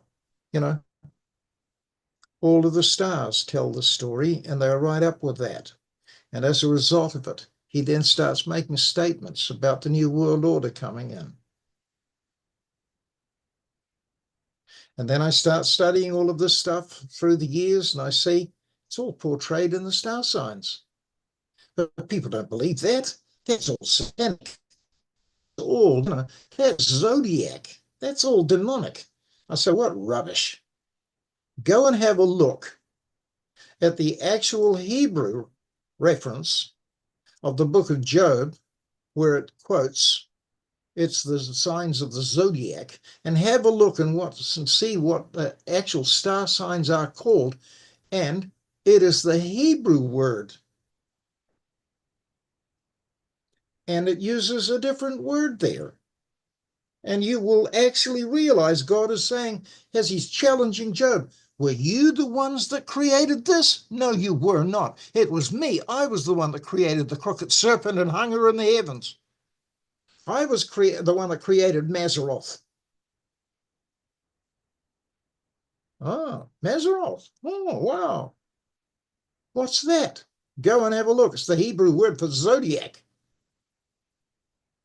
And then when you begin to see it, and I then began to go back and study it for myself, and I found it in Genesis chapter 1, verse 14. And this is what it says. I'll quote it to you. And God created, on the fourth day, God created the sun, the moon, and the stars, and he hung them in the heavens. First priority for a sign. Then second priority for a light. Go read it. God hung them in the heavens first for a sign. And that word sign is to prognosticate, predict the future. It is the Hebrew word for prophecy. And then you go in and you see in the New Testament, oh, well, if that was true, it should be in the New Testament. I say, well, if you understood the star signs when Jesus was born, what do you think it was that the wise men followed? It was the star sign of Virgo. And the second star sign in the signs of the zodiac, or Mazzaroth, is the sign of one child sitting on Mary's lap. And it ends with the Lion of the tribe of Judah coming to reign and to rule, because Leo the lion is the last sign in the solar cycle of the year of the stars. And I said, don't tell me this is nonsense. It's absolutely true. And I could take you into the book in the New Testament, to the book of Acts. And Paul said, and we encamped for our safety because we were in a major storm. And I'd warned them, this storm is literally put us now, when we journeyed out to sea, beyond the last feast or fast. And the time is now dangerous. Go and read it, Acts 27. And it said, so we took shelter under the island of Cnidus, whose star sign was Castor and Pollux. Paul knew exactly what he was talking about, and so did all the others. But who teaches this stuff? No one. And I say this is why the church is so ignorant. There's no concept or understanding or idea of any of this. And I think this is horrific. But what I'm saying to you here is most of the church is totally unprepared for what's coming. And we are shaping up for the beginning of the Great Tribulation, which I believe is about to come very, very shortly. Now, I'm not entrusted with all the truth, but neither are they. But I tell you what, Jesus made a statement, and I'll stop on this statement. He gave us some very accurate information. And people say, no, we've got another 50 years yet. I say, rubbish. How can you say that? I say it by using Jesus' words. What do you mean? So I quote that scripture in Thessalonians. I wouldn't have you to be ignorant concerning the coming of the Lord. He doesn't want us to be ignorant. Well, you yourselves know perfectly well that the day of the Lord will come as a thief in the night. And when they shall say, peace and safety, and sudden destruction shall come upon them as travail upon a woman with a child, and they shall not escape. But you are not the children of the night, neither are you the children of the darkness, that day will come upon you and catch you unaware. You are the children of the light, children of the day. Therefore that day will not come and catch you unaware. But as to the exact day, I could be a little wrong, but I know the seasons and I'm watching them and have studied them ever since I had that vision. And I research all of this, checking. Am I right, Lord? Am I wrong? I don't want to misrepresent your truth. So I've constantly monitored this. So as a result of that,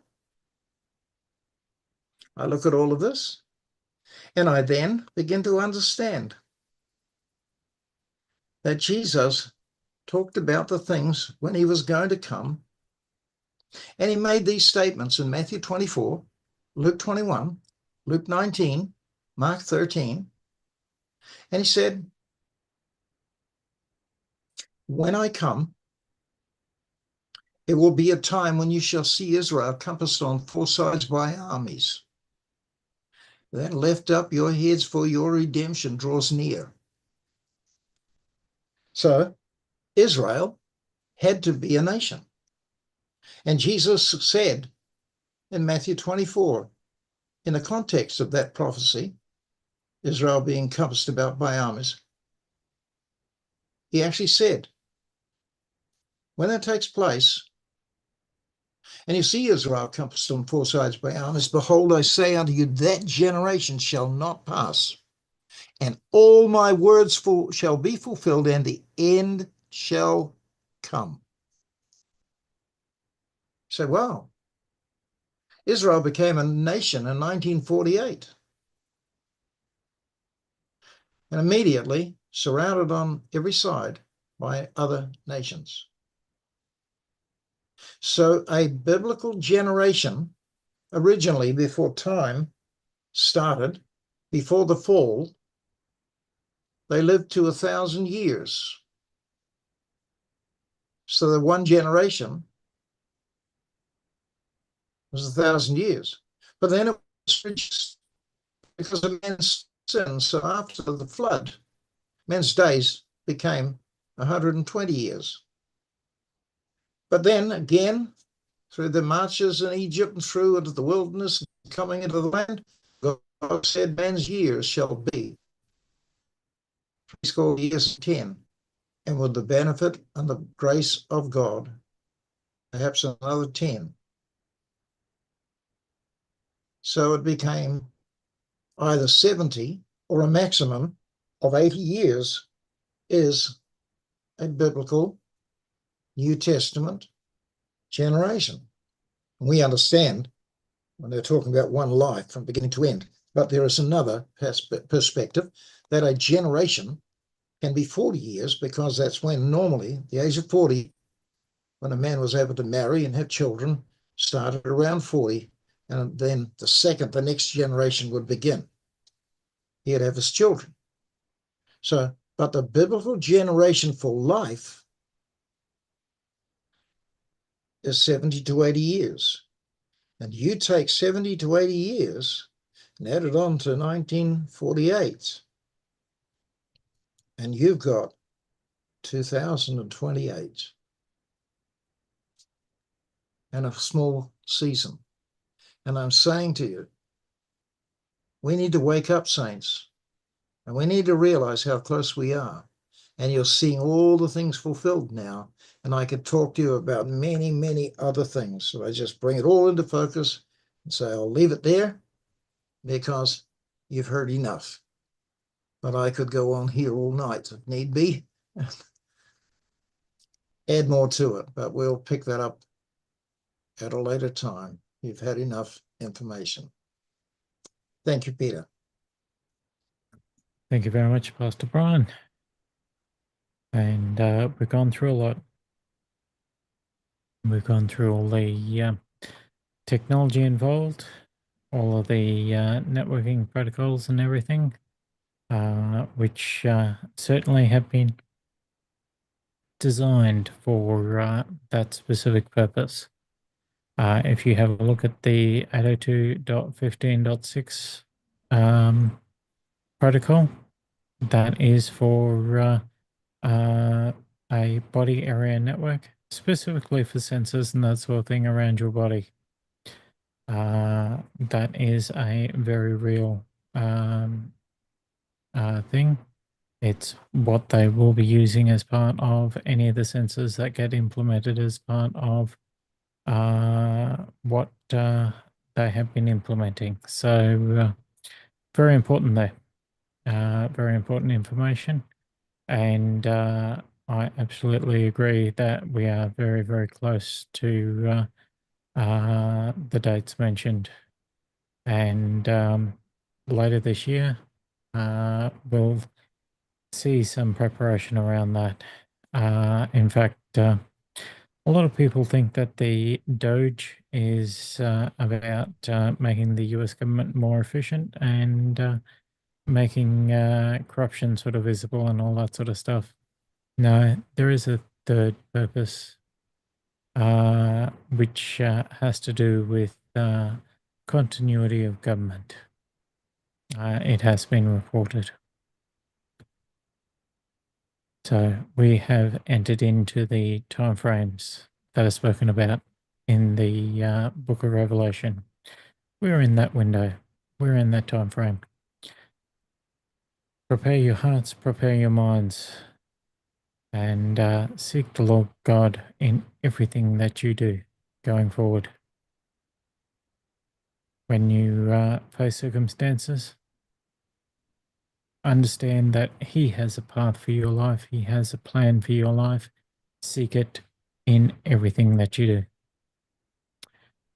And on that note, we might call it an evening. We are at 10:40 p.m. and it is getting late. And some people are already starting to drop off. So we might close out in a word of prayer this evening.